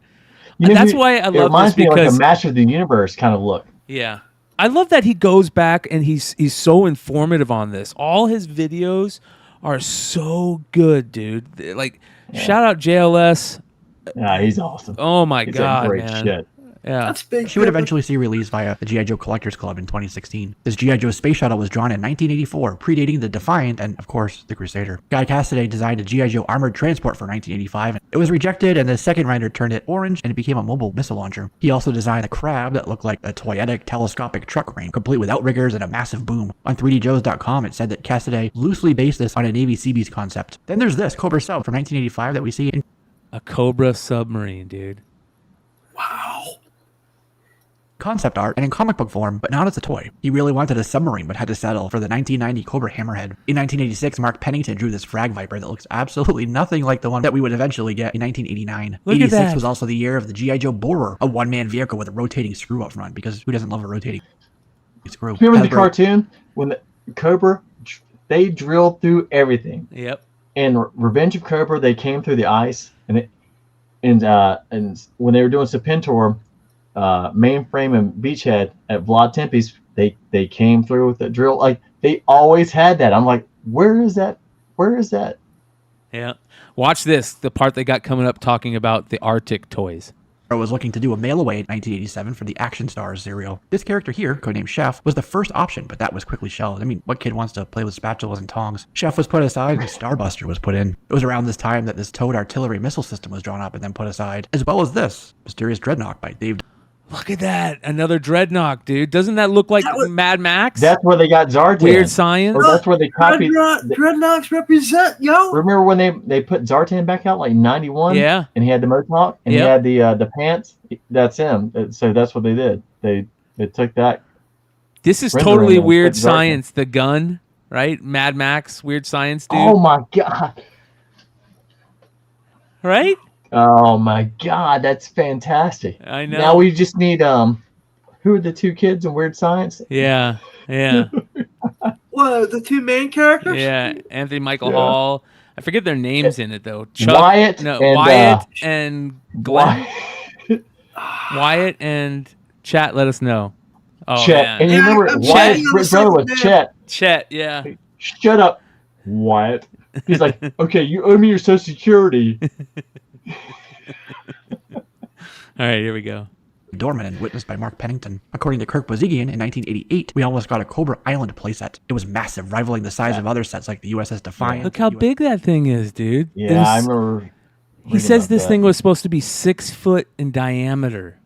Because they were trying to get Cobra something similar to the USS Flag. Yep, that's exactly what it was supposed to be. And that's why they put out the Terror Dome. You know, it was a miniature version of this.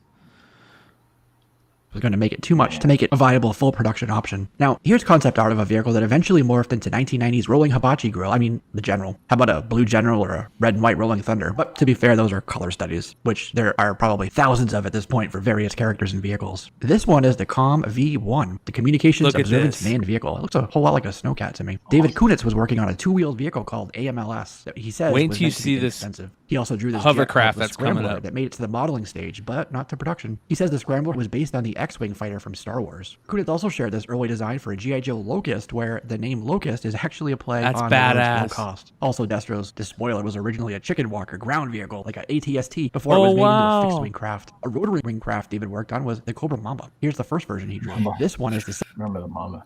I had that. Look at that, dude. Yeah. Reminds me of Mask. It looks like Mayhem. Yeah. Miles Mayhem. Yeah.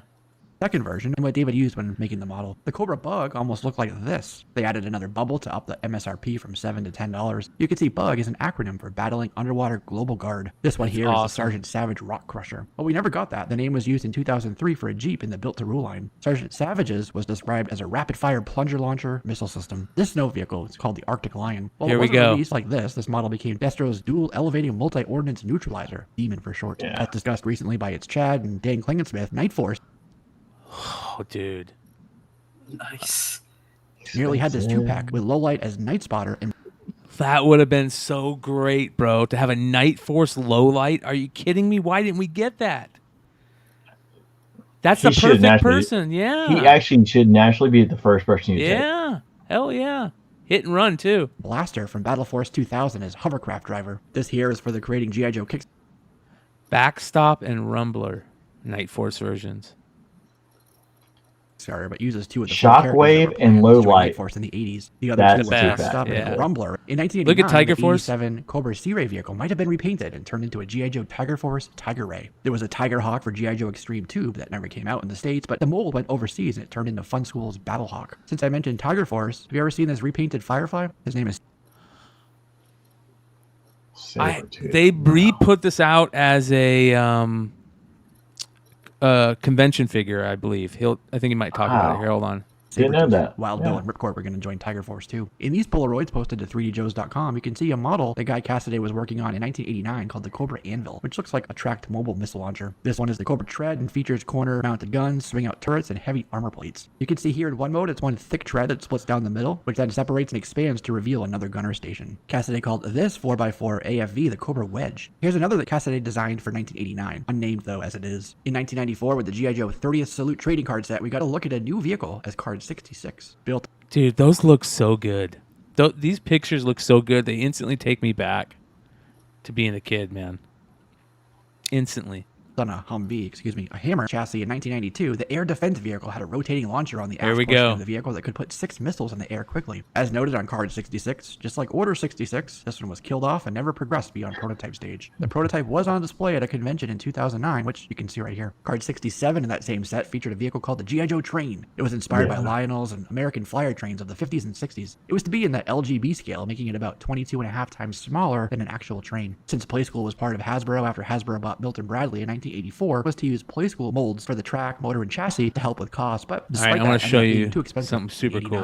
It could carry 2 figures in the cockpit, and the rear could pivot open to reveal a space station with gun stations, computer consoles, and missile racks. Designed by David Kunitz, the station had finger flick missiles hidden in their wings. Here you can see some additional photos, including some other concepts using the same name that are much more close to the Defiant, or these others that are a bit smaller, different shapes. He says he based these concepts on examples he found at the Air and Space Museum and a U.S. Army show that he attended. Kunitz's design was meant to house the shuttle and become an entire space station. Let me Notice find it says this. 5-star Check this out. line. Kurt Bozigin and his team again went on the offensive, and that's how the Star Brigade line came into action, originally called Out of This World. Under Star Brigade, we also got both Armor Tech and Power Fighter figures. These lines, along with the more grounded Battle Rangers, were meant to carry G.I. Joe into the mid-90s. And these things were being worked on a year, sometimes 2 years Look at before that, we would see these dude. things on the shelves. So even though the line was canceled in 92 and 93, they were deep into the We talked 94, about these 95. the other day. We talked about these, I think, a week ago on the market report. Both of these sold.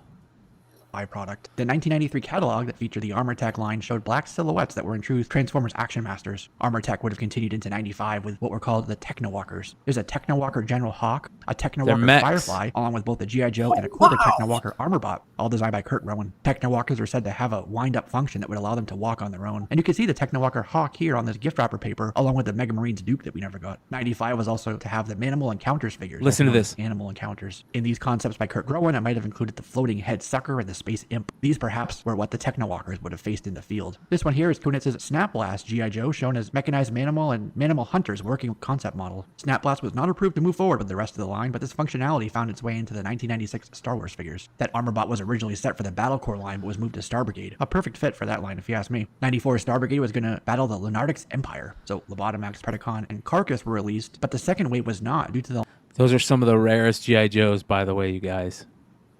line being canceled after the design team moved from Rhode Island to Cincinnati, Ohio. This would have been Thrasher, Spasma, Vortex, Werewolf, Slither, Iguanus, whose working name was Dragonlord, Iclops, Arcanoids, Slaver, Vax, Vortex, Mantizoid, and Zigzag. Werewolf, Slither, and Iguanus were eventually released in 2001 as KB Toys exclusives. The G.I. Joe team were set to have G.I. Joe Brigade Striker join the team as a Manimal Terminator, whose figure included a free video that animated their story, and it said that it told the origin of the Manimals. There was another new character named Shockwave the Human Gun. Incidentally, some of the functionality came to this line from a canceled Kenner Swamp Thing line. Star Brigade would have gotten more mechs in 95 and beyond, like this Power Fighter Astro Blaster model. This was to follow Power Fighter with Gears as the driver that opposed Power Fighter with Techno Viper. And here's another one of General Hawk in a Power Fighter's mech suit. According to Dan Klingensmith, the inspiration for the animals came from the real Ghostbusters line, borrowing from the Fright Feeders. Also in 95, the space-focused line would have included the Replicators. Snake Eyes, Cobra Commander, General Hawk, Look at Duke, these, Gung-Ho, dude. Destro, and Sci-Fi were to have figures released with aliens bursting out of their chests. And Aliens bursting out of their chest. God damn. Dude, this was so good. All right, so here's one of my favorite parts when they go into the Arctic stuff, when he goes into the Arctic stuff. Whether AO-specific teams released too, such as one for Desert in a couple years, but in earlier waves, things like the Arctic Commandos Assault Team that would have included Mudbuster and the Locust. Here's what the box art would have looked like, minus the trade dress. Card 73 in the 30th Salute set is a Rolling Thunder-esque vehicle dubbed Man-O-War, but officially called the Leviathan Defender. This was also intended for the Rangers line. It was to feature a gravity-fed magazine to fire foam balls into a chamber where hand-cranked flywheels would shoot them kind of far. Like others, it came down to cost factors that led to its demise. Look at that lamprey. It's gold. Did this actually come out? Yeah. I've never seen this lamprey. The gold Well, lamprey. I think that's the problem. This series is just rare. Yeah. They're tough to find. it's hard. Yeah. Excuse me, Nate. Is this series on the level of, say, like Cat Scratch from TMNT? No, not that hard. That is Yeah. Super different hard. level. Yeah. Yeah. Yeah. Here Which we is go. like, I guess I just had to think of what like TMNT Holy Grail was and equate these to that. Yeah. Name was Yeah, eventually used man. for a Cobra attack sub in 2000 that used the Barracuda mold. Battle Corps Rangers was also planning to get a new orange and brown shipwreck that used a Footloose mold. All right, look at this. Vehicle, perhaps for that Arctic Commandos assault team that I just mentioned. Battle Corps Rangers. A sea wolf. A Arctic hovercraft. Wow. Yeah. Look at how badass that is, dude. It's awesome. So we've mean- watched basically all of his video, but he has got so many videos on his site, you guys. Make sure that you guys go check out JLS Comics. It is definitely one of the best toy sites. He's got so many videos on so many stuff. Let me go ahead and run through some of his stuff. You can see he's got Electra, a spotlight on comic people. He's got spotlight on G.I. Joe stuff, Battle Force, the Mega Marines. He just goes through each one, each set, and does really, really good history on them all. And he's just got a really good way of doing videos. So make sure you go check him out. He's killing it. Like I said, he's got over 40,000 subs over there, and you can see why he puts out great freaking content, man. So here's his site, JLS Comics. Make sure you guys go and check it out. Man, I love that type Bryan, of stuff. I don't know if you saw the link I'd sent, because it's got I think it was on, maybe on Friday. I think that's when the Super 7 announced they're actually going to be able to do the O-ring figures. Yes. So you kind of see it coming a little bit, because Hasbro is not doing O-ring figures, but Super 7 actually, with the Kickstarter they have with the mothership, the Cobra mothership, which was the ship in the from the third series with like Tomax and Zaymont and those guys, the ship they're doing as a Kickstarter, they were releasing O-ring figures, including with the mothership, and O-ring figures have not been done. So it's a technology patent that Hasbro does not let loose. And then I noticed the other day, like when Hasbro said something out, they had Super 7 figures on their website, and then Hasbro, like literally Super 7 the next day was like, there's a big announcement coming out. I'm like, it has to be O-rings, because they would not put Super 7 figures on the Hasbro side if there was anything else. And they're going to start doing the O-ring figures back from like the animation, and the figures like you never saw. And I mean, yeah, because unlimited. The Super 7 without the O-rings, I don't like them. They've got to have the reaction. O-ring. It's like you have the right idea, but you just don't have the execution. Yeah. Because and they're going to do like with for example, if you ever read the series, like if people read G.I. Joe growing up, Quinn was only in the series. Well, Quinn's a great character, but again, I don't want the Star Wars figure who just can only move his legs, has basically no articulation. I want the O-ring figure of Quinn. Yep. Now you'll be able to get it. You can get either or, O-ring or the regular, but the O-ring's way better. I just don't like how they made their Vipers look. The Vipers were super cool to begin with. These don't look as good. They're completely new, so it's just one of those things. And I think they're doing off like some of the sketches that they had with Hasbro, like making like new Vipers. Yeah. Yeah. And so if you watch if you're going through like if you want to go back to the original miniseries, remember when Duke is in the prison at the Cobra prison, and they had like a really big guy he has to fight, Destro and Cobra Commander commanding him. Like that's a guy that Super 7 can make as an O-ring figure for like Duke to fight, and they can make the Duke animation figure. I mean, all these ones that if they made Snake Eyes look so good in animation as a reaction figure, but now they can do them as an O-ring. So imagine like what they can do every G.I. Joe figure like you've ever thought of as an O-ring figure, and they can do the comic characters too that weren't released ever in the cartoon. I mean, they can do the different colored scales. I think it's gonna be a huge hit. Huge. I talked about you remember the A-Team figures from Galoob? Is that the ones you were talking about on the market report? Yep, these are the ones I talked about the other day. Look how these got to be like G.I. Joe prototypes, man. 72. No, wait, 78. So I think she looks like CoverGirl, because remember, like in the first version, like CoverGirl, that was the hair, but in the cartoon she had blonde hair. So like Super 7 can make like the blonde hair girl version of CoverGirl from like the animation, and they can redo the CoverGirl from like the Wolverine, which is the shorter hair. It looks like that. Somebody said that they're gonna do something with the Action Force IP, basically like a movie, an Action Force movie. Have you heard about that? I haven't, but it wouldn't surprise me whatsoever. Yeah, it's weird. I don't know why they would do that. They're basically just G.I. Joes, anyways, right? Yeah, I think the whole like Cobra or the Iron Blood, like if you want to. I think that, honestly, I'll tell you, the best series I ever read when it came to comics, when it came to G.I. Joe, was the IDW run back in 2002, 2003. And it brought in it may have been before World War III, and it was like the Red Shadows. And it brought in like the inspiration from that series. Yeah. And I didn't realize it until like years later that's where they got it from. And that's when actually Lady J got killed in the comics. Yeah, I remember that. Wow. All right, let's ask you guys a question as a lapsed G.I. Joe fan. Yeah, sure, brother. What's up? What is a good place to like restart reading in the comics? Issue right now. 1. Yeah, right now. Right now. Yeah, right now. Right now. Or if you want to go read old stuff, go start with the. I mean, you can always start with the Real American Hero. Start at #1 there, and you can find those online, I imagine, or they're probably cheap somewhere online. I would read. I know there's a dude on YouTube who did audio versions of like the first 30 or 40 issues of the Marvel series, so I'll start there. That's smart, dude. That's very smart. Also, every single G.I. Joe cartoon, Sunbow puts them up on YouTube for free. I know they're on YouTube. They've been my late night addiction. Yeah. But I started with season 2 because my favorite thing from G.I. Joe as a kid was Serpentor. Yeah. Hell yeah, dude. I'm with you. Like I said, my favorite, the G.I. Joe movie, that scene, I'm just a man. I was once a man. Even as a 50-year-old guy. I guarantee Super 7 makes that figure.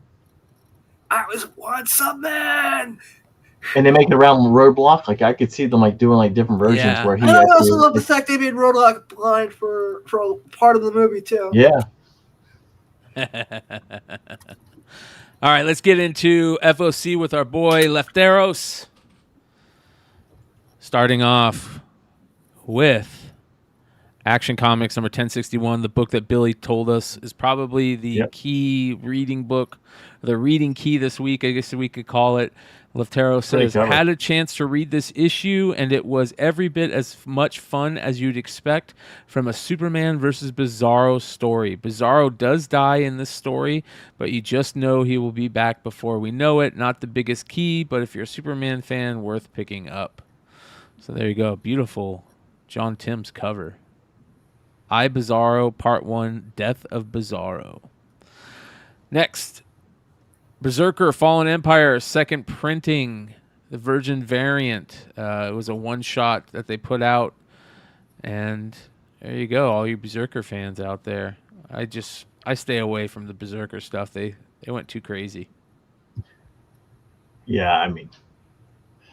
Yeah. I honestly I can't get past the Clerks Berserker. Yeah, yeah. I mean, every time I see it, like Berserker. All right, here we go. Next, The Green Lantern, number 7. This is another book that Billy let us know about. Leftero says, solicitation states this issue will feature death of a major Green Lantern character. So there you go. One will die. Hopefully. I don't know if you guys are reading Green Lantern, but it's really good. Isn't this also supposed to be the lead into the Sinister Sons as well? Adam, you're not supposed to give that away. Yeah. That's my bad. I'm just kidding. I bet it's going to be Kilowog, Lefteros. I don't see them killing off Hal Jordan or Sinestro. So, but who knows? Maybe they will. Or Kilowog. Yeah. Swan Song number 6. Look at that cover. Yeah. Wow. There you go. Ice Cream Man crossover issue. How come Ice Cream Man has all these? Where the sidewalk ends, right? Yeah, that is. Shel I don't know Silverstein. who actually knows what the cover that is, but that is. Testify. That is an incredible cover. Yeah. Says here, nice to feature this crossover issue by these two mega talents on my list this week. You may know Maxwell Prince and Martin Morazzo from Ice Cream Man series. This title has some diehard fans, so it would not surprise me if a crossover like this one is sought after in the future. Well, that cover will definitely make it sought after. So yeah, absolutely. Teenage Mutant Ninja Turtles number 147. That's a beautiful Federici turtle cover, Raphael cover. Yeah, the story's just not that great right now. Like I know, like you at the top, like they're trying to build to 150. It's and I like Sophie Campbell. I like her more on art than I do the story. I think she was really good on the story back when they had come back from COVID back in like the early 100s. She was doing both, and she did great. Her art's fantastic. I just don't think right now the story. I feel like honestly the story is stalled for like the past 2 years. Yeah, it is just sitting and just it's not going anywhere. 3 issues away from 150. You have to do with Turtles. What's that, Adam? Say it again. Go ahead, Adam. Unfortunately, I just have a lot of catching up to do with the main Turtles book right now. Yeah. Yeah, Adam, and I can send you a lot because I get the incentive every month, so I've got extra. So if you need like, back to like whatever number, let me know, and I can send you some books because I love the Turtles, and it's just It's a lie. I mean, I'm friends with Eastman and the whole 9 yards, but it's just tired right now. They infected everybody in like this certain part of New York, and it hasn't gone anywhere since then. It's been a long time. Like something has happened. With Last Ronin, I was more interested in Last Ronin than I was the main book. Hands down. Last Ronin is a much better story. Yeah. All right, so finally, Transformers #4, a gorgeous John Bowen Myers wraparound cover featuring Optimus Prime. So there you go. That is beautiful right there. Holy cow, that's cool. You know what that picture is? Him coming in, the 86 movie, when he's coming out and he's shooting and letting the Decepticons have it. And that story has not disappointed at all. Especially if you've read #2 when Starscream crunches the pilot and the next guy behind him ejects, and it's Duke. Wow. That's cool. Yeah, dude. They're bringing that universe together very well. Universe, yeah. So make sure you guys go check out Cover Price and sub up. Follow Lefteros on IG. Shout out to him for doing what he does. He's also writing good content over at coverprice.com. Cover Price, one of the best comic book web pages, comic book tools, whatever you want to call it, in the game. All right, let's finish up over at our boy Billy's Economics and Comics page. Of course. Yeah, let's get through it. You've got the Madness #6, which you guys all know about. Here is the full wraparound cover. Beautiful. Look at that thing. Yeah.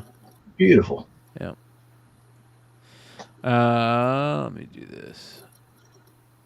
Hey, Brian, do you remember when Optimus Prime died in the movie? Yeah. So my son's been watching G1 Transformers. He just turned 6. He loves watching Transformers. He's like, there's a movie on YouTube. Can we watch Transformers the movie? I'm like, He's like, I was like, who's your favorite? He is Optimus Prime. I love Optimus. I'm like, I don't think that's a good idea. I told my wife, like, do not let him near that YouTube. I was like, yeah, you better wait like another 6 years or so before you. Yeah, I was like, he'll be traumatized. So I was 12 and I remember seeing that in the movie theater, and there's nothing like it when you're a kid. I shed tears more when Megatron, passed at the same time, but that's just me. Megatron was a pimp, man. Batman Beyond facsimile coming out. Oh, come on. There's a foil variant coming. But here we go. American Psycho #3. You got the David Van Patten card. There you go. I always really appreciate how Yee called out there were differences for the business card. Yeah. Yep. Different names. You would recognize that. There's the Madness cover C, the punk rock homage cover. The regular cover A is beautiful, man. The fire and the. I have a one of the. You know how every once in a while you get like those dreams that you just cannot forget. And when I was at my lowest, like when I was going through all my drug stuff, I had one of the most remarkable dreams ever. And it was me and my family and my friends, and we were standing there in like somebody's backyard, and all of a sudden we see this missile go up, and it lands in this big, huge, massive mushroom cloud, and everybody just goes to ashes. And I remember at that moment, while everybody was going to ashes, just feeling like an immense relief, like, okay, it's over, but it felt like a relief. And, because I was at a bad part in my life, and, dying was better than in my dream than what I was going through. And it was just it was such a feeling of relief.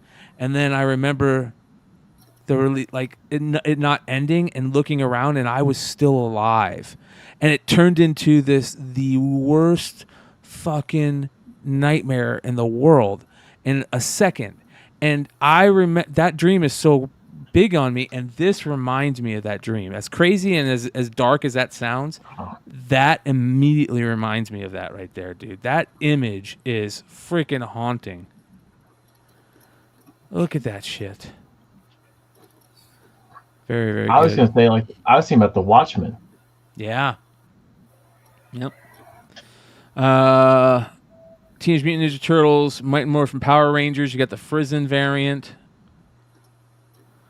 It's a good drawing, but I just don't like the black and white, man, with Frizen. I'm not a fan of it on a lot of it. Machine Girls by Andolfo. That's a number 1. Machine Girls and Space Angels, number 1. Andolfo cover. Here's the Basic Instinct, number 2. Wow, with an ice pick, that's hardcore. Wow. Yeah. That's the whole key, the ice pick. Yep. That's hardcore. This is a beautiful cover right here. That Swan Songs number 6. Holy cow. That's a cool cover. It reminds me of like Mark Ryden art. There's the Madness 6. Look at that one. I mean, like, it's so simple. It's incredible. Gorgeous. All the covers are good, man. The black Holy and cow. white. Yeah, they are. They are incredible covers. I mean, I don't think, honestly, we didn't see that cover. Maybe we did, but I don't remember seeing that one. Like, that is hands down sick. This is pretty cool, sick. dude. Yeah. Damian chilling with Batman. That's a good cover. Such a fan of Damian, man. He's such a cool character. I don't know. He is, but I tell you what, if you're reading Detective right now, like Evan. Is it rough? No, I think and I want to say it right, Evan Cagle, who's doing the covers, man, they are fucking incredible. Good. Here's the Bjorn Barron's Zombie, Mighty Morphin Power Rangers Zombie continues. These zombie covers by Barron's Power Rangers covers are so good. So that's 115. Wow. You notice how they never had zombies in G.I. Joe or Transformers? They did in G.I. Joe. In the newer figures they're putting out, you remember that they had the zombie one? I don't. Let me go ahead and hold on. Where was that? Oh, the new Classified. Yes. They just came out? Yeah. Look at this one. Oh, that's cool. Yeah. Second time they've done that I know of with the Shredder. Yeah. Beautiful Perillo, Vampirella. Perillo can never go wrong. Look at that. Ooh. Yeah. I mean, if he was doing the Baroness every cover or Scarlet, oh, Christ. Beautiful. Look, here's another Basic Instinct number 2. That's a great cover right there, man. Yeah. Jesus. I just think Sharon Stone right now. Yeah. Wesley Dodds Sandman. This is supposed to be really good. It is Lemire, so, but I'm a fan of these JSA characters and Golden Age JSA characters. I'll check that out. Yeah, I might have to check it out when it's done. Sacrificers is supposed to be good. Fish Flies. A lot of people like that first issue back in the a few months ago. Batman and Robin, Cale New. Action Comics 1061 Bachalo cardstock variant of Bizarro. King Spawn. Guillermo March. Vampirella cosplay. Slow Burn. All right, let's see what else we got here. Red Sonja, Once Upon a Time at the End of the World. Ooh, that's a nice Cho, Red Sonja. He was drawing this on his IG. It's a crazy cover. Once Upon a Time at the End of the World, Olivetti. Ejikuri, Ninja Turtles, Power Rangers. Here we go. This is the one that you guys want. Ninja Turtles, Power Rangers, a variant, an homage to Ninja Turtles #1 with the Power Rangers. That's a good cover. I like the coloring on it a lot. That's really good. And then here is cover A. That's a good cover too. I'm not a Power Ranger fan, but they have some good covers of these comics lately. They're very, I mean, these ones always sell, the ones holding the helmets. Greenhorns. Coda. American Psycho. There's the cover C. Cover B. Cover A. They're all pretty bad. That's a terrible Basic Instinct cover C. Star Trek. Sonic the Hedgehog. Fang the Hunter. Let's take a look at this. The first classic era Sonic the Hedgehog miniseries from IDW featuring the jerky Jerboa from Sonic Superstars Fang the Hunter. So there you go. This is going to have a bunch of first appearances in it, it sounds like, right? So it's got the old Sega video game feel. We'll have to keep our eye on that. And then here's cover A. Yeah, that might be something to keep an eye on. My Little Pony, Borealis, Masterpiece. That's a nice Maleev cover. Ooh, look at this. What do we got here? Skull cover. I like that. Francavilla. Beautiful. All right. Trying to see here. Looking in chat. Quick questions for all of you. Do you era cards have more value than era comics do? Well, yes. I saw Ryan's question. I was like, nope. Well, they're about the same. I mean, some era cards do, but most don't.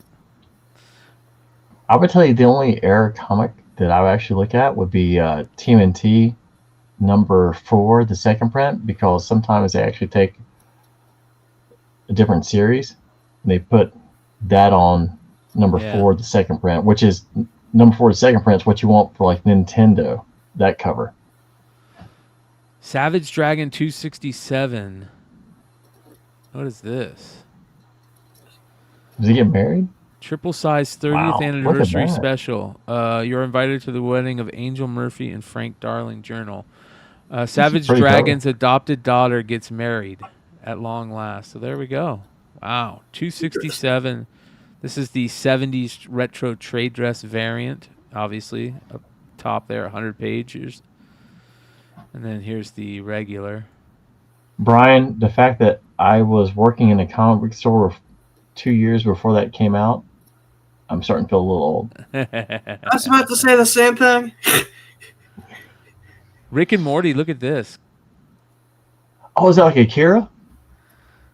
What is? I don't know what that. That's pretty dope. This is. Well, I see the big Rick. Issue. Like I saw Rick. I was thinking Akira. The way it's. Yeah, it says final issue, or is it? The whole Rick and Morty omniverse teeters on the brink of terrifying precipice. So maybe this could be the final issue. That's a pretty cool cover right there. It is. Definitely not normal Rick and Morty stuff like right here. Petrolhead, Our Bones Dust, Midlife or How to Hero at 50, Kaya, Howie the Wolfhound, Haunting on Mars, Crave #2, Deep Cuts, Fables 161, Fables penultimate issue right here, you guys. Second to the last issue. 162 will be the end. It's kind of a bummer for Fables fans out there if you've been reading this whole time. They can just create their own now. Yeah, you're right. Blood Commandment. Willingham gave his blessing, so. Ooh, that's actually a pretty good homage. I like that. Yeah. Kudransky, man. That's very cool. All right. We've got more of the Batman Beyond blanks cardstock. Simone DeMeo, Batman and Robin. Antarctica, #7 of 10. Adventure Man. Action Comics, Joel Jones cardstock variant. Let's take a look at it. That looks foil to me, right? It's a nice cover. Yeah. Man, ooh, look at this one. That's an interesting cover for Superman. Yeah. It's a good one. Menace. It's actually really. It makes Superman look like a regular guy. Yeah. All right, you guys. That is the FOC this week. Make sure you guys go check out Economics and Comics for all your pre-ordering stuff. They always do a good job over there. And check out Madness number 6. So that's also good stuff. All right. What else do I have? I think that's basically it. We don't really have a drama alert tonight. There's more news about LA Comic Con and Epic Nation. I'll just drop a little bit. It looks like he is over there selling stuff, and they're selling the books that they said they wouldn't allow him to sell. So I don't know if he's there, but they're selling his I books. have it on authority that he's not there. No, he's not there, but Collector's Cave is selling those books with the LA Comic Con logo on it. So, which is interesting. Yeah. Yeah, it's very, very interesting. That's for sure. Somebody get Joe Hood ready. All right, so finally, I want to talk about one of the coolest things that I got recently that is taking up a ton of my time. And I'll tell you why here.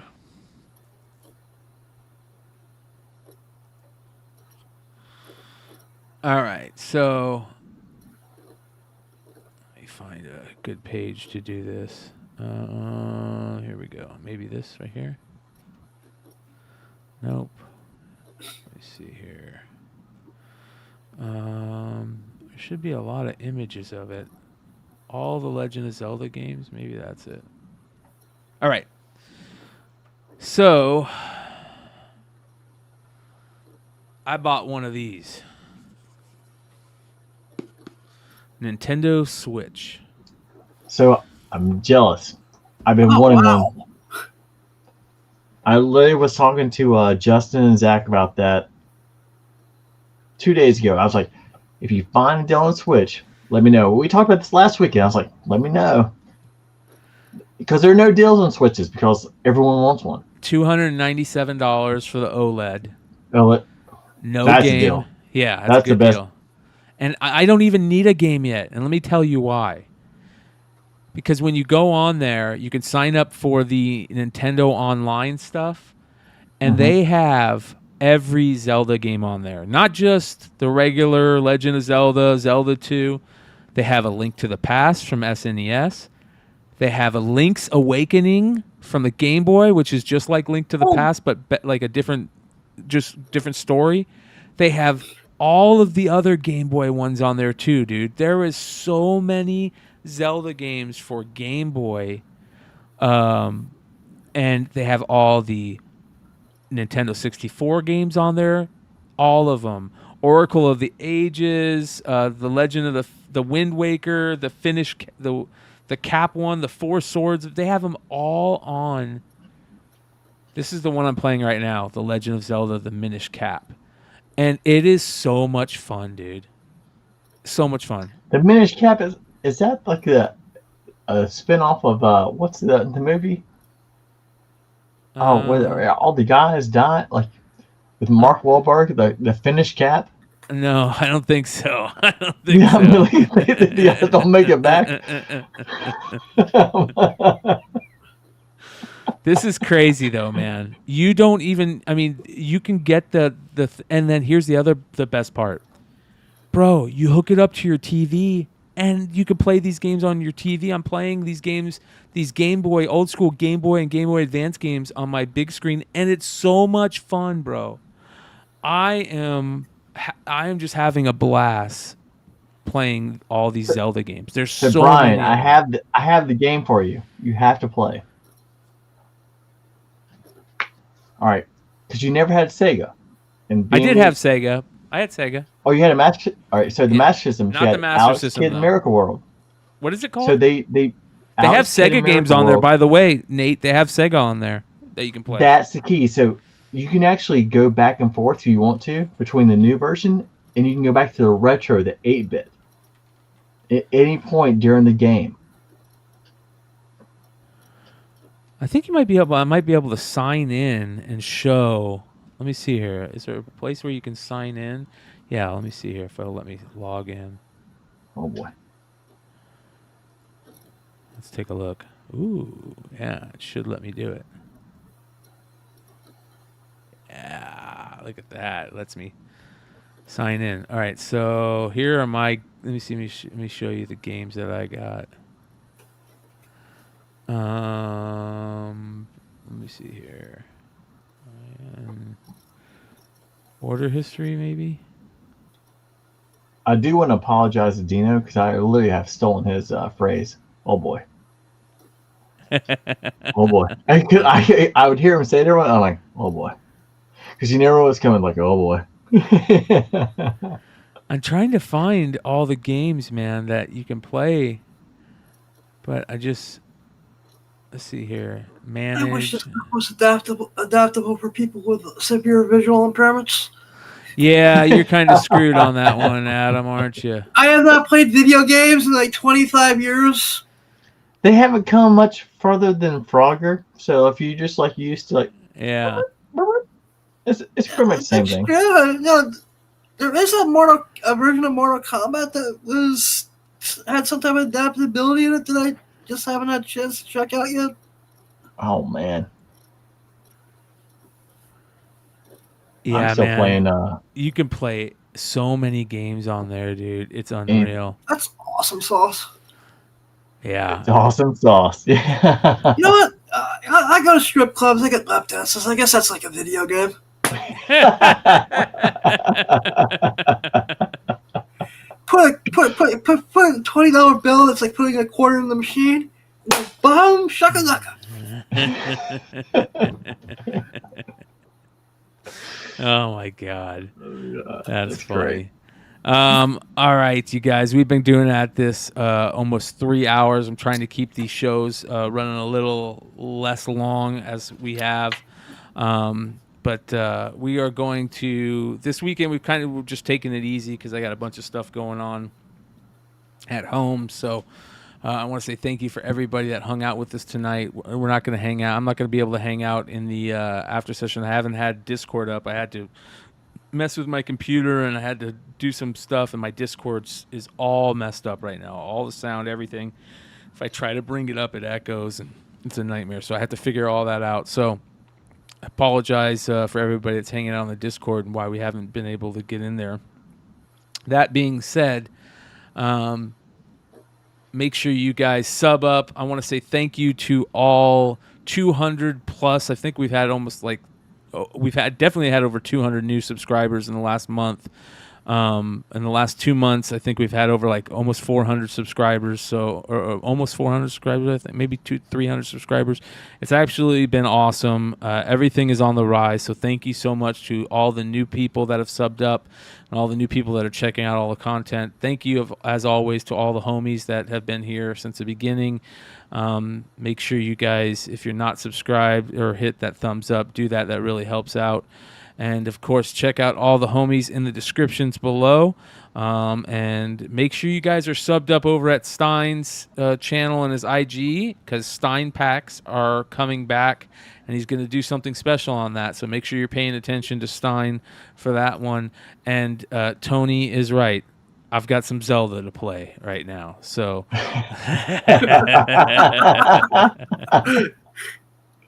we'll see you guys in a bit. Adios.